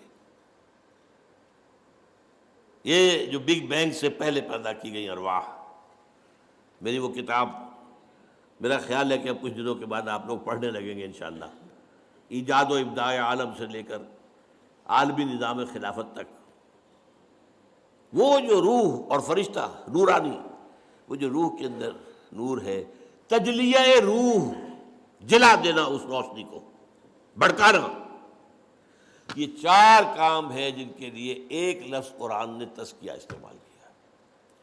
تزکیہ از موسٹ پروفاؤنڈ، اس میں کوئی شک نہیں، لیکن تطہیر فکر نمبر 1، کیونکہ یہ حیوان عاقل ہے، اصل مسئلہ تو فکر کا ہے، فکر غلط ہے ساری بات غلط ہو جائے گی۔ تطہیر فکر، تزکیہ نفس، تصفیہ قلب، تجلیہ روح، اور یہ کس سے ہوگا؟ صرف قرآن سے۔ نوٹ کر لیجیے اس سے۔ اور یہ حقیقت جس قدر اقبال نے بیان کی ہے، کسی نے بیان نہیں کی، کسی نے بیان نہیں کی، at least to my knowledge none, نہ کوئی عالم، نہ کوئی مفسر، نہ کوئی محدث، کوئی نہیں۔ گر تمی خواہی مسلماں زیستن، نیست ممکن جز بے قرآن زیستن۔ یہ قرآن کیا ہے؟ کتاب زندہ قرآن حکیم۔ یہ کیا قرآن کو دیکھ رہا تھا، کس انداز میں دیکھ رہا تھا؟ How he was over odd. کتاب زندہ قرآن حکیم، حکمت لا یزال است قدیم، اس کی حکمت، اس کا فلسفہ ہمیشہ قائم رہنے والا اور قدیم ہے۔ یہ وہ فلسفے نہیں جو بدلتے رہے، بدلتے بدلتے رہے۔ حکمت لا یزال است قدیم، حرف اورا ریب نئے، تبدیل نئے، اس کے حرف میں کوئی شک ہو سکتا ہے؟ نہیں۔ کوئی تبدیلی ممکن ہے؟ نہیں۔ آیا شرمندہ تعویل؟ نہیں۔ اس کی آیتوں کی کوئی تعویل ہو سکتی ہے؟ نہیں۔ اور جو اب جملہ آ رہا ہے، فاش گویم آنچے در دل مزمرست، صاحب بتا دوں جو میرے دل میں چھپا ہوا ہے، یہ کتابیں نیست چیزیں دیگر است۔ اسے کتاب نہ سمجھے، یہ کچھ اور ہے۔ تو اللہ کا کلام ہے بھائی، کلام صفت ہوتا ہے، یہ صفت ہے اللہ کی، لہذا اس کے بھی اوصاف وہی ہیں۔ مثل حق پنہاں ہم پیداستو، جیسے اللہ ہے هو الاول والآخر والظاہر والباطن، ایسے ہی یہ قرآن، یہ ظاہر بھی ہے، چھپا ہوا بھی ہے۔ اس کی سطح پر اس کا پیغام ہے، اس کی گہرائیوں میں اس کی حکمت ہے۔ حکمت تک رسائی کرنی ہے، بہت آزادی کرنی پڑے گی، پوری زندگیاں لگانی ہوگی۔ ہاں، سبق حاصل کرنا ہے، تذکر وہ سطح پر بھی ہو جائے۔ مثل حق پنہاں ہم پیداستو، زندہ و پائندہ و گویاستو، زندہ و پائندہ، الحی القیوم، یہ اللہ کی صفات ہے، اللہ کے نام، وہی شان اس قرآن کی ہے۔ اب آخری شعر ہے، یہ ہے اصل میں جس کا چوں بجاں در رفت جاں دیگر شود۔ جب یہ قرآن کسی کے اندر اتر جاتا ہے، یہ اندر کا اترنا، دماغ سے اترا، قلب سے اترا، روح میں اترا، نفس پر جا کر اس نے قدغنیں لگائیں، چوں بجاں در رفت جہاں دیگر شود، اندر کا انقلاب آ گیا۔ Now he is a changed person altogether۔ قرآن سے زندہ و پائندہ و گویاستو، چوں بجاں در رفت جہاں دیگر شود، جہاں چوں دیگر شد جہاں دیگر شود۔ خاص طور پر تزکیہ نفس کے حوالے سے تو میں حیران ہوں، اقبال کہاں تک پہنچا ہے۔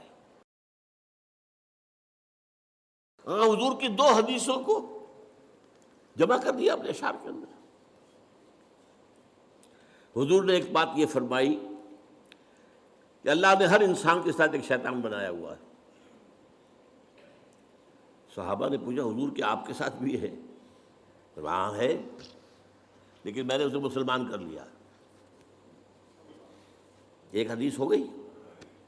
دوسری حدیث، الشیطان یجری من الانسان مجری الدم، شیطان تو انسان کے اندر خون کی طرح سرایت کر جاتا ہے۔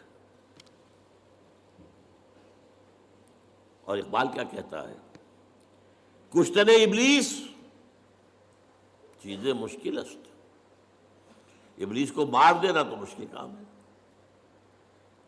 جہاں کہ وہ گم اندر اعماق دل، وہ تو دل کے گہرائیوں میں جا کے بیٹھتا ہے۔ جب وہ دوران خون کے ساتھ گردش کر رہا ہے تو دل کی گہرائی میں پہنچا ہوا ہے۔ خوشترا باشد مسلمان اشکنی، ہاں بہتر یہ اسے مسلمان بنا لو، کشتہ شمشیر قرآن اشکنی، قرآن کی شمشیر سے اسے ختم کرو، یہ قرآن بھی تمہارے وجود میں سرایت کر جائے گا۔ کیوں بجاں در رفت، وہی بات، جہاں دیگر شود، جہاں تو دیگر شد، جہاں دیگر شد۔ یہ ہے قرآن مجید کا ساتھ تزکیہ نفس، تجلیہ روح، تصفیہ قلب، تطہیر فکر۔ اب تیسری بات، یتلو علیہم آیاتہ ویزکیہم۔ دیکھیے ایک بات تھوڑی سی بس سمجھا دوں، بہت سے بزرگ جو ہے بیچارے لاکھ جو ہے ٹکرے مارتے رہتے ہیں، بیٹے نماز پڑھا کرو، بیٹے نماز پڑھا کرو، بیٹے نماز پڑھا کرو۔ اب وہ بیٹا جو ہے وہ کبھی سامنے پڑھ بھی لیا سعادت مندی کے لیے، پھر کہاں پڑھے گا؟ سبب کیا ہے؟ اس میں خدا پر یقین نہیں ہے، تم نماز پڑھوانا چاہتے ہو، تم نے جہاں پڑھایا ہے اسے گلا تو گھونٹ دیا اہل مدرسہ نے تیرا، کہاں سے آئے صدا لا الہ الا اللہ؟ پہلے تطہیر فکر کرو گے تب نماز اندر سے ابھرے گی، پھر ضیاء الحق کے آرڈیننس کی طرح سے نافذ نہیں کرنی پڑے گی نماز۔ یہ ہے اصل میں تطہیر فکر، تزکیہ نفس۔ اس کا ایک نتیجہ نکلتا ہے، عجیب بات ہے، اندر سے شریعت کی طلب ابھرنے لگتی ہے، اندر سے خود بخود۔ قرآن مجید میں آپ دیکھتے ہیں یسألونک یسألونک یسألونک یسألونک، کیوں؟ یسألونک ماذا ينفقون، یسألونک عن المحیض، یسألونک عن الخمر والمیسر، یسألونک عن الشہر الحرام قتال فیہ، یسألونک یسألونک یسألونک، کیوں؟ جب اندر پاک ہو گیا ہے اب اس کی طلب جو ہے صادق ہے، اب اس کے اندر صحیح بات کی طلب خود پیدا ہو رہی ہے۔ اب نماز کا حکم دو گے وہ پڑھے گا، نماز تو اس کے اندر سے آ گئی ہے، اگ گئی ہے، خود اگائی ہے، صرف شیپ دینی ہے آپ کو اس کو، تو اس کے وجود میں سسرا اوپر سے ابھر آئی ہے۔ اسی لیے تیسرا مرحلہ کیا ہے، یعلمہم الکتاب۔ اب کتاب کو یہاں پورا قرآن نہ سمجھیے، کتاب قرآن کا وہ حصہ ہے جو احکام سے بحث کرتا ہے۔ چنانچہ قرآن مجید میں آپ نے دیکھا ہوگا جہاں بھی حکم آنا ہوتا ہے، کتب علیکم، کتب علیکم الصیام، کتب علیکم القصاص، کتب علیکم اذا حضر احدکم الموت ان ترک خیرا الوصیہ، کتب علیکم القتال، ان الصلاۃ کانت علی المؤمنین کتابا موقوتا، یہ کتاب، ولا تعزموا عقدۃ النکاح حتی یبلغ الکتاب اجلہ۔ اگر کسی کو طلاق دی ہے یا کوئی بیوہ ہو گئی ہے عورت تو عدت کے دوران کوئی رشتہ وشتے کی بات نہ کرو، نکاح جو ہے بعد میں ہی ہوگا جب کہ عدت پوری ہو جائے۔ کتاب سے مراد یا قانون، تو یہ ہے اصل میں لفظ جو کتاب یہاں آیا ہے۔ یہ میں نے کہا تھا یہ چاروں چیزیں قرآن ہیں۔ آیات قرآنیہ وہ تطہیر فکر کا ذریعہ بنتی ہے، تزکیہ نفس کا ذریعہ بنتی ہے جب وہ اندر گھستا ہے۔ اور اب جو طلب پیدا ہوئی، ہمیں بتایا جائے، ہمیں بتایا جائے، ہمیں بتایا جائے، ظاہر بات ہے جب ان کی طلب کے اوپر بتایا جائے گا تب ان کے اوپر کوئی جبر کرنے کی تو ضرورت پیش نہیں آئے گی، وہ اندر سے ابھرے گا۔ شریعت خود بخود گویا کہ اب کھیتی تیار ہے، بیج ڈالو، جو کھیتی تیار نہیں ہے، اندر خبث بھرا ہوا ہے، جو آپ کی مٹی ہے وہی اس کے اندر ہی خرابی ہے، تو آپ کا بیج بھی ضائع جائے گا۔ حل آپ نے چرائے نہیں، بیج ڈالا ہے، کیا ہوگا؟ یہ کام یتلو علیہم آیاتہ ویزکیہم ویعلمہم الکتاب، یہی وجہ ہے آپ دیکھیے شروع میں احکام کیوں نہیں آئے؟ شروع میں وہ کام ہو رہا ہے، یتلو علیہم آیاتہ ویزکیہم، یہ دو کام مکے میں ہو رہے ہیں۔ یعلمہم الکتاب مدینے میں آ کر ہو رہا ہے۔ سورہ بقرہ سے شروع ہو رہی ہے شریعت، سورہ نساء، سورہ مائدہ، شریعت کی ہے۔ تو یعلمہم الکتاب، اور جو سب سے چوٹی کا معاملہ ہے والحکمہ، یہ حکمہ جو ہے میں آپ کو اشارہ کر چکا ہوں، آج کے دور کی ہائیسٹ شے یہ حکمت ہے۔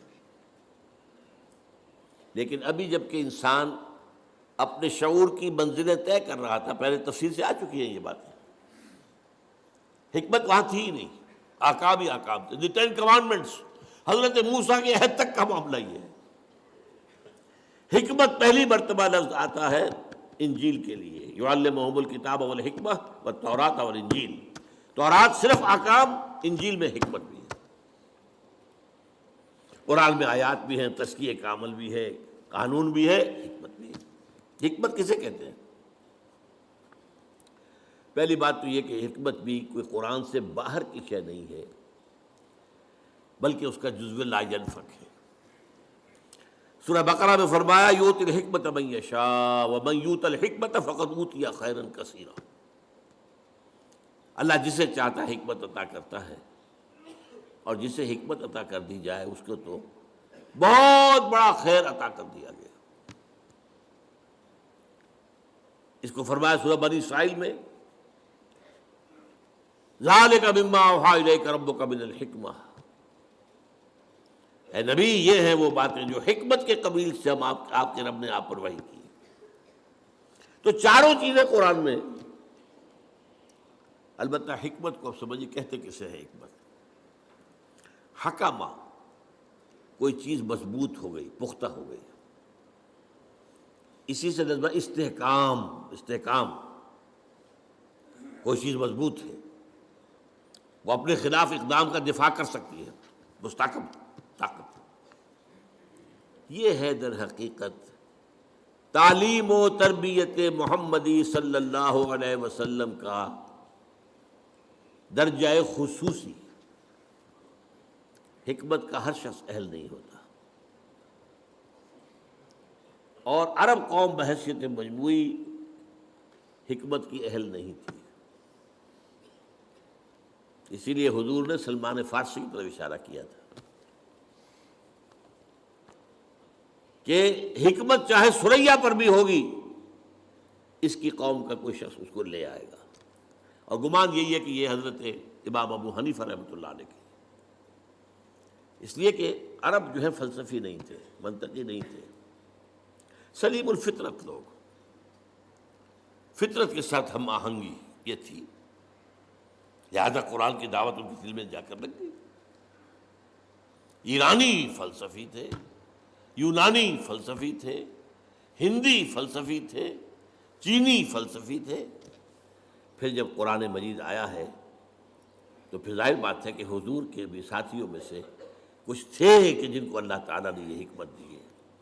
وہ میں نے کہا بحیثیت مجموعی عرب قوم کا مزاج جو ہے وہ فلسفیانہ اور حکمت والا نہیں تھا، ان میں عمل کا مادہ، جوش، جذبہ، ایک بات مان لی ہے اب جان دے دیں گے، زبان دے دی ہے اب وعدہ خلافی نہیں کریں گے، مہمان آ گیا خود بھوکے رہ جائیں گے اسے کھلائیں گے، باپ کا قاتل بھی آ گیا پناہ مانگ لی ہے تو پھر اب اسے کچھ نہیں کہیں گے، حرم میں دیکھ لیا باپ کے قاتل کو کچھ نہیں کہیں گے، یہ حرم میں، یہ ان کے اوصاف کچھ تھے، فطرت کے قریب تھے لوگ، لیکن حکمت نہیں۔ لیکن البتہ جو بدقسمتی ہماری ہوئی ہے، ہمارے ہاں قرآن مجید بہت جلد بیک گراؤنڈ میں چلا گیا، میری ایک کتاب ہے دعوت رجوع القرآن کا منظر اور پس منظر، اس میں 6 صفحے کا ایک مضمون ہے جو مجھے بہت عزیز ہے، بہت عزیز ہے۔ حضور کے زمانے میں 2 ہی چیزیں تھیں اصل، ایک ہاتھ میں قرآن، ایک میں تلوار، خلاص۔ قرآن سے ایمان، ایمان سے جہاد، درمیان میں جنکشن کیا ہے؟ قلب۔ قرآن سے ایمان، اور ایمان کا منظر جہاد۔ انما المؤمنون الذین آمنوا باللہ ورسولہ ثم لم یرتابوا وجاہدوا باموالہم وانفسہم فی سبیل اللہ۔ بعد میں جب حکومت بڑی قائم ہو گئی، سلطنت بن گئی، اب زیادہ اہمیت ہو گئی قانون کی۔ جہاد کا مطلب بھی کیا ہوا؟ دفاع، یا اور مزید فتح کر کے اپنی حکومتیں بڑھانا بادشاہوں کی۔ یہ نوعیتیں بدل گئی ہے، ایمفیسس بدل گیا۔ اس کے بعد علم میں قرآن پیچھے، حدیث اور فقہ آگے۔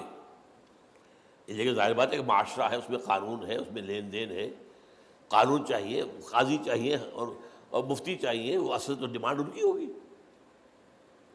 لہذا gradually and gradually Quran faded into the back ground, یہاں تک کہ قرآن مجید بن گیا صرف حصول ثواب یا ایصال ثواب کا ذریعہ۔ خاص طور پر بدقسمتی جو ہوئی ہے وہ ہم ہندیوں کی ہوئی ہے، ہندوستانی۔ دیکھیے عرب نکلا اسلام، دائیں بائیں، بائیں وہ گیا فلسطین کراس کیا، سینائی کراس کیا، مصر لیبیا ہوتے ہوتے ہوتے ہوتے ہوتے موریطانیہ۔ یہاں کیا تھا؟ کلچرل ویکوم تھا، نہ کوئی تہذیب تھی، نہ کوئی تمدن تھا، نہ کوئی زبان تھی، لہذا عربی چھا گئی، عرب کلچر چھا گیا، سارا شمالی افریقہ ٹوٹل عربک۔ یہ نہیں ہے کہ وہاں زبانیں نہیں تھیں، بربر زبان تھی، اپنی ایک بڑی زبان تھی، تہذیب تھی۔ مشرق کی طرح جب اسلام چلا تو سب سے پہلا جو ہے لوہے کا چنا ایران بیٹھا ہوا تھا۔ ایران کا فلسفہ، ایران کی زبان، ایران کا ادب، ایران کے ادب عالیہ، لہذا یہاں وہ جو تہذیب اور تمدن عربی تھی وہ کچھ دلدل میں پھنس گیا۔ ایرانی تہذیب، ایرانی زبان، اور اس کے بعد آپ کو معلوم ہے آگے جتنا اسلام گیا وہ فارسی زبان کے ذریعے سے گیا۔ ہندوستان میں جتنے عرصے مسلمان ہم حکمران رہے، ہماری کوڈ لینگویج پرشین تھی، ناٹ عربک۔ یہ ہے اصل میں حادثہ جو ہمارے ساتھ ہوا ہے۔ اس صورتحال میں علامہ اقبال کی جو تشخیص تھی یا شیخ الہند رحمۃ اللہ علیہ کی تشخیص تھی، اس کو میں نے اپنا سٹارٹنگ پوائنٹ بنایا تھا۔ جب 5ویں جماعت میں پڑھتا تھا، مجھے میرے بڑے بھائی صاحب نے لا کے دی تھی بانگ درا، اور میں پڑھتا تھا اس کو، کچھ ترنم سے پڑھتا تھا، کچھ کیونکہ ترنم دے رکھا تھا اللہ نے مجھے، اب تو نہیں ہے، تھا کبھی تو سمجھ میں آتا بھی تھا، نہیں بھی آتا تھا، لیکن ایک شعر چپک گیا، وہ زمانے میں معزز تھے مسلمان ہو کر اور تم خار ہوئے تاریک قرآن ہو کر۔ This is the essential reason, زوال اسلام قرآن مجید سے دوری۔ خاص طور پر بادشاہوں نے پردے ڈالے قرآن پر، علماء نے پردے ڈالے قرآن پر۔ اب ہم اگر قرآن پڑھیں گے تو ہمیں جانچیں گے یہ کون لوگ ہیں، ان کا کردار تو وہ نہیں ہے جو قرآن پیش کر رہا ہے۔ لہذا بہتر ہے یہی بہتر الہیات میں الجھا رہے، یہ کتاب اللہ کی تعویلات میں الجھا رہے۔ اور فلسفہ، جب قرآن کا فلسفہ ختم ہوا، حکمت ختم ہوئی، تو فلسفہ یونان آ گیا، اس کے ڈنکے بجے۔ اب اس کے بعد ہر شخص پڑھا لکھا وہی ہے جو فلسفہ یونان کا جاننے والا ہے، خواہ وہ آئیڈیلزم ہے اور خواہ وہ ریئلزم ہے۔ یہ ہے اصل میں ہمارے ساتھ جو حادثہ ہوا۔ اقبال وہ شخص ہے کہ جس نے کہا کہ یہ سارا معاملہ اب اگر گر تمی خواہی مسلمان زیستن نیست ممکن جز قرآن زیستن. پلٹو اس کی طرف. اور فارسی میں جو بات اس نے کہی، خار از محجوری قرآن شدی، اے مسلمان امت تو جو ذلیل اور خار ہوئی ہے وہ قرآن کو ترک کرنے کے باعث. شکوہ سنجے گردش دوران شدی، خام خواہ شکوہ آسمان کا، گردش فلک یا دوسروں کا شکوہ. اے چو شبنم بر زمین افتندئی در بغل داری کتابیں. یہ کتاب زندہ ہی ہے، اسی کے لیے رجوع. یہ میں نے جو اپنے 50 برس بسر کیے ہیں علی وجہ البصیرت کیے ہیں، یوں نہیں کیا ہے. یہ کوئی میرا پیشہ نہیں تھا، یہ کوئی میرا جو ہے، میں کوئی دارالعلوموں کے پاس جو ہے فارغ التحصیل نہیں تھا. یہ کوئی روایتی درس نہیں تھا، یہ روایتی درس نہیں ہے. یہ احیاء اسلام اگر اب ہونا ہے اور اب اگر کوئی پیش رفت ہونی ہے کہ وہ جو نظام خلافت ہے دنیا میں قائم ہو تو اسی کے ذریعے سے ہو. اب تھوڑی سی بات کر کے بات ختم کر رہا ہوں. میں تربیت کے اندر تنظیم کا لفظ بھی آیا تھا، اس پر ابھی گفتگو نہیں ہوئی ہے. میں نے کہا تھا نا کہ انقلابی جماعت جب تک منظم نہ ہوگی اس کی تو فوج کی طرح کی تنظیم ہونی چاہیے. جیسے فوج میں ہوتا ہے کہ there is not to reason why, there is but to do and die. کوئی اگر سپاہی جو ہے پوچھے اپنے افسر سے کہ جناب پہلے مجھے بتائیے یہ حکم کیوں دے رہے ہیں آپ، واٹس دی وزڈم، کیا حکمت ہے اس میں، تو یہ فوج کہلائے گی، کیا کہلائے گا. یہ تمہیں ٹکرانا ہے حکومتوں سے، تمہیں انقلاب لانا ہے، اسٹیٹس کو ختم کرنا ہے. ظاہر بات ہے جو نظام ہے اسی کو پروٹیکشن دینے والے اوپر بیٹھے ہوئے ہیں. فوج بھی انہی کا حکم مانے گی، ایک حد تک تو مانے گی. ایک وقت میں آ کر البتہ ہو سکتا ہے وہ ہاتھ اٹھا دے کہ مزید ہم نہیں مار سکتے. کب تک ماریں گے؟ لیکن یہ کہ شروع میں تو مارے گی لازماً مارے گی. تو اگر تمہیں ان کا مقابلہ کرنا ہے تو یو ہیو ٹو بی، اسی طرح کا ڈسپلن ہونا چاہیے.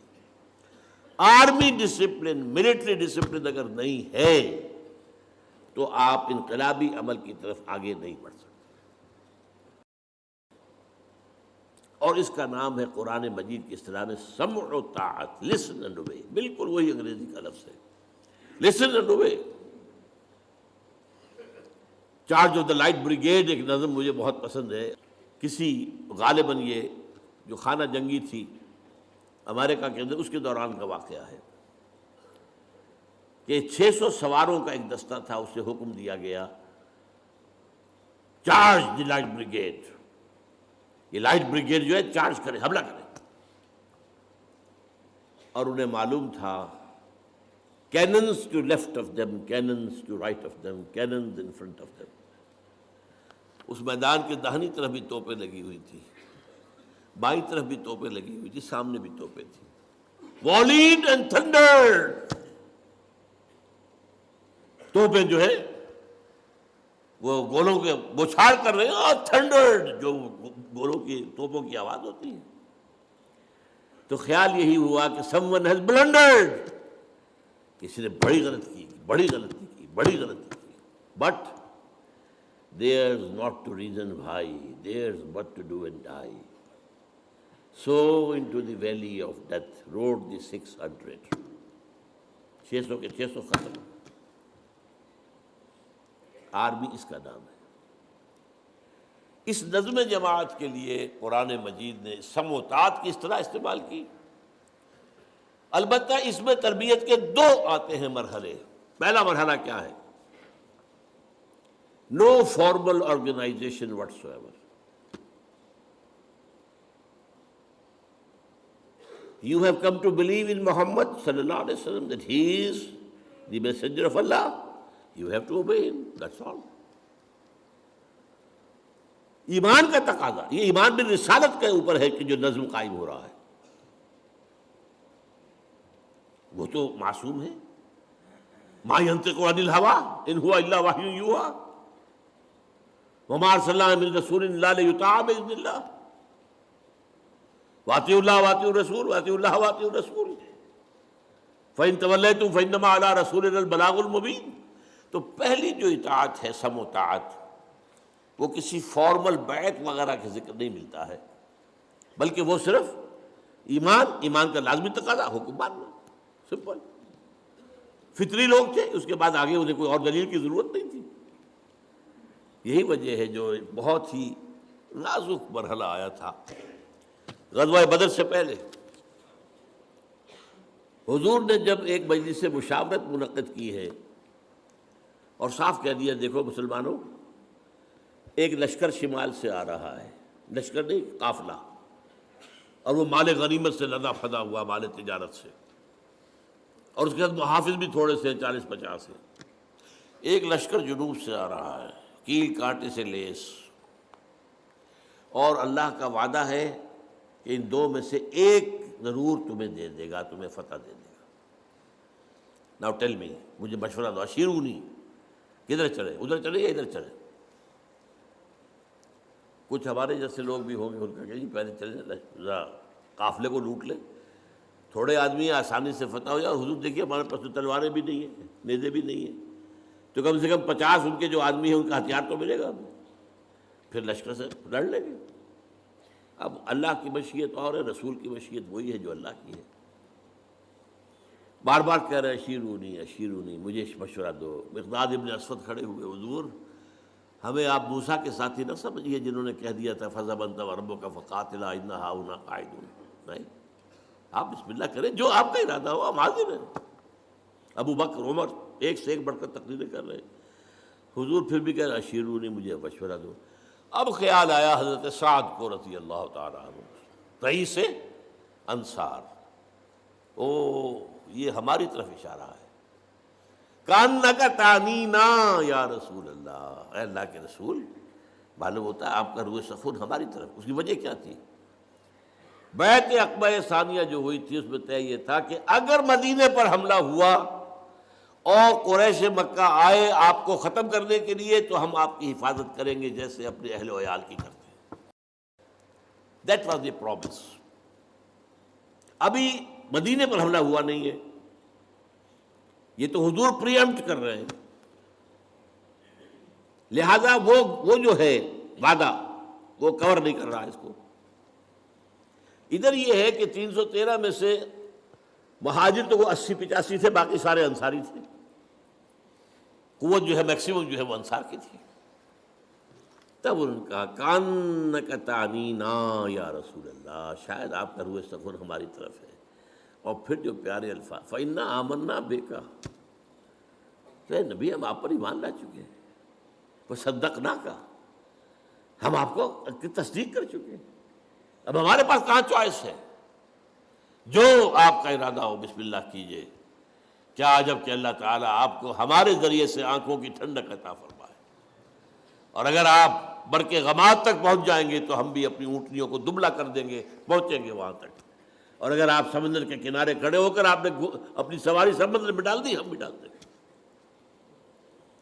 تو بہرحال اصل تو بنیاد جو تھی سم و طاعت کی وہ تھی رسالت پر ایمان. لیکن پھر جب بات پھیلی ہے، آگے بڑھی ہے، تنظیمی ڈھانچہ بڑھا ہے، پھر جب کہ مکے سے نکل کر بعد مدینے میں پہنچ گئی ہے، اب آپ نے بیعت کا انسٹیٹیوشن شروع کیا.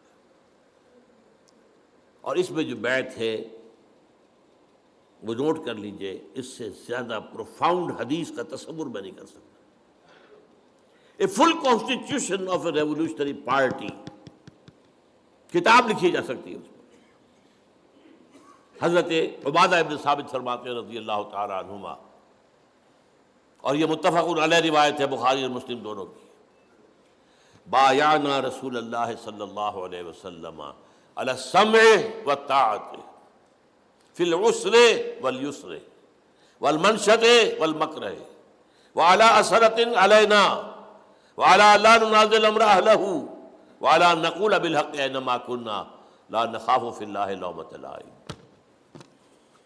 10 آئٹم ہم نے بیعت کی تھی اللہ کے رسول سے، آپ کا ہر حکم سنیں گے اور مانیں گے، چاہے مشکل ہو چاہے آسان، چاہے ہماری طبیعتیں آمادہ ہوں چاہے ہمیں اپنی طبیعتوں پر جبر کرنا پڑے. اگر آپ کی رائے بھی وہی ہے جو حضور کا حکم ہے تو آپ کا کشادہ ہوگا سینہ، اور اگر آپ کے خیال میں رائے کوئی بہتر کوئی اور تھی تو پھر یہ کہ آپ کو اپنی طبیعت پر جبر کرنا ہوگا، ماننا پڑے گا۔ چاہے آپ دوسروں کو ہم پر ترجیح دے دیں، ہم یہ نہیں کہیں گے کہ ہم آپ کے پرانے خادم یا آپ نے نیو کمر کو ہمارے اوپر امیر کیسے بنا دیا، اور جسے آپ امیر بنائیں گے ان سے بھی جھگڑیں گے نہیں، ان کی بھی اطاعت کریں گے۔ ہاں جہاں بھی ہوں گے ہم حق بات کہیں گے، ضرور مشورہ اپنا ضرور دیں گے، اور ہم کسی بھی ملامت کرنے والے کی ملامت کے خوف سے اپنی زبان بند نہیں رکھیں گے۔ This is the most profound constitution of حزب اللہ۔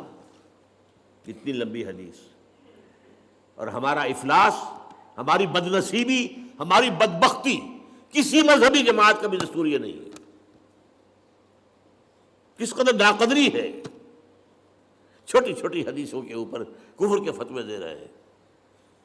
یہ رفع یدین نہیں کیا، یہ غور ہو تم غور ہو، یہ کیا تم نے آمین بالجہر کہہ دیا، تم دفع ہو جاؤ، ہماری مسجد سے نکل جاؤ چیزوں۔ اور یہ حدیث عبادہ ابن ثابت کی، متفق علیہ، اتنی مفصل۔ یہ ہے اصل میں وہ نظم، اور اس میں جو اصل کام ہوا ہے وہ میرا اگلے لیکچر کے اندر اس کی وضاحت ہوگی۔ اس ڈسپلن کی مشق کیسے ہوئی، میں صرف اشارہ کر رہا ہوں اس وقت۔ 12 برس تک مکے میں حکم یہ تھا کہ مسلمانوں، چاہے تمہارے ٹکڑے اڑا دیے جائیں، تمہیں زندہ جلا دیا جائے، تم ہاتھ نہیں اٹھاؤ گے، کوئی جوابی کارروائی نہیں، no raising of hands even in self defence. یہ تصادم جو میرے اگلی تقریر کا جو عنوان ہے اس کا اہم موضوع یہ ہے۔ اس پر عمل کرنا سوچ لیجئے کہ یہ اس سے بڑی ٹریننگ جو ہے سم و طاعت کی ممکن نہیں۔ اب بلایا جا رہا ہے خباب الارض کو، آؤ، آ گئے، ان کی نگاہوں کے سامنے دیکھتے انگارے بچھا دیے گئے، اتارو کرتا، اتار دیا، لیٹ جاؤ، لیٹ گئے، پیٹھ کی کھال جلی، چربی پگھلی، انگارے ٹھنڈے ہوئے۔ آپ اندازہ کیجئے جو شخص یہ دیکھ رہا ہو کہ مجھے روسٹ کرنے کی تیاری ہو رہی ہے، اس کو اگر رکاوٹ نہ ہو تو وہ 2-4 کو مار کے مرے گا۔ بلی کو بھی آپ گھیر لیں، کہیں کارنر کر لیں، وہ آپ کے اوپر آئے گی، آپ کی آنکھوں پر آئے گی، کیا شے ہے وہ، لیکن اجازت نہیں۔ اس حکم پر عمل کرنے کا میرے نزدیک اس سے بڑا ڈسپلن کے لیے ایکسرسائز کوئی نہیں ہو سکتی، ناممکن۔ پریڈ کرانے کی ضرورت نہیں ہے، یہاں حکم ہے اللہ کے رسول کا، ہاتھ نہیں اٹھانا، بس۔ یہ سم و طاعت کا، اور یہ اس کے لیے ایکسرسائز تھی، جس سے پھر وہ نظم جماعت قائم ہوا ہے جو حکم ہے سر آنکھوں پر، اور اس سے پھر وہ نظام آگے بڑھا ہے۔ وہ جو اب تصادم کے مراحل ہیں، وہ جو میں نے کہا تھا اقبال کا شعر کہ سب سے پہلے تو با نشہ درویشی در ساز و دوادن زن، اب اس سے بڑی درویشی کیا ہوگی کہ مرنے کو ہی تیار ہے۔ چوں پختہ شوی خود را بر سلطنت جب زن، تو اس کے حوالے سے پھر جو ہے اللہ تعالیٰ نے ساری منزلیں طے کرائیں، اور اللہ کا دین جاء الحق وزهق الباطل ان الباطل کان زہوقا۔ اقول قولی ھذا واستغفر اللہ لی ولکم ولسائر المسلمین والمسلمات۔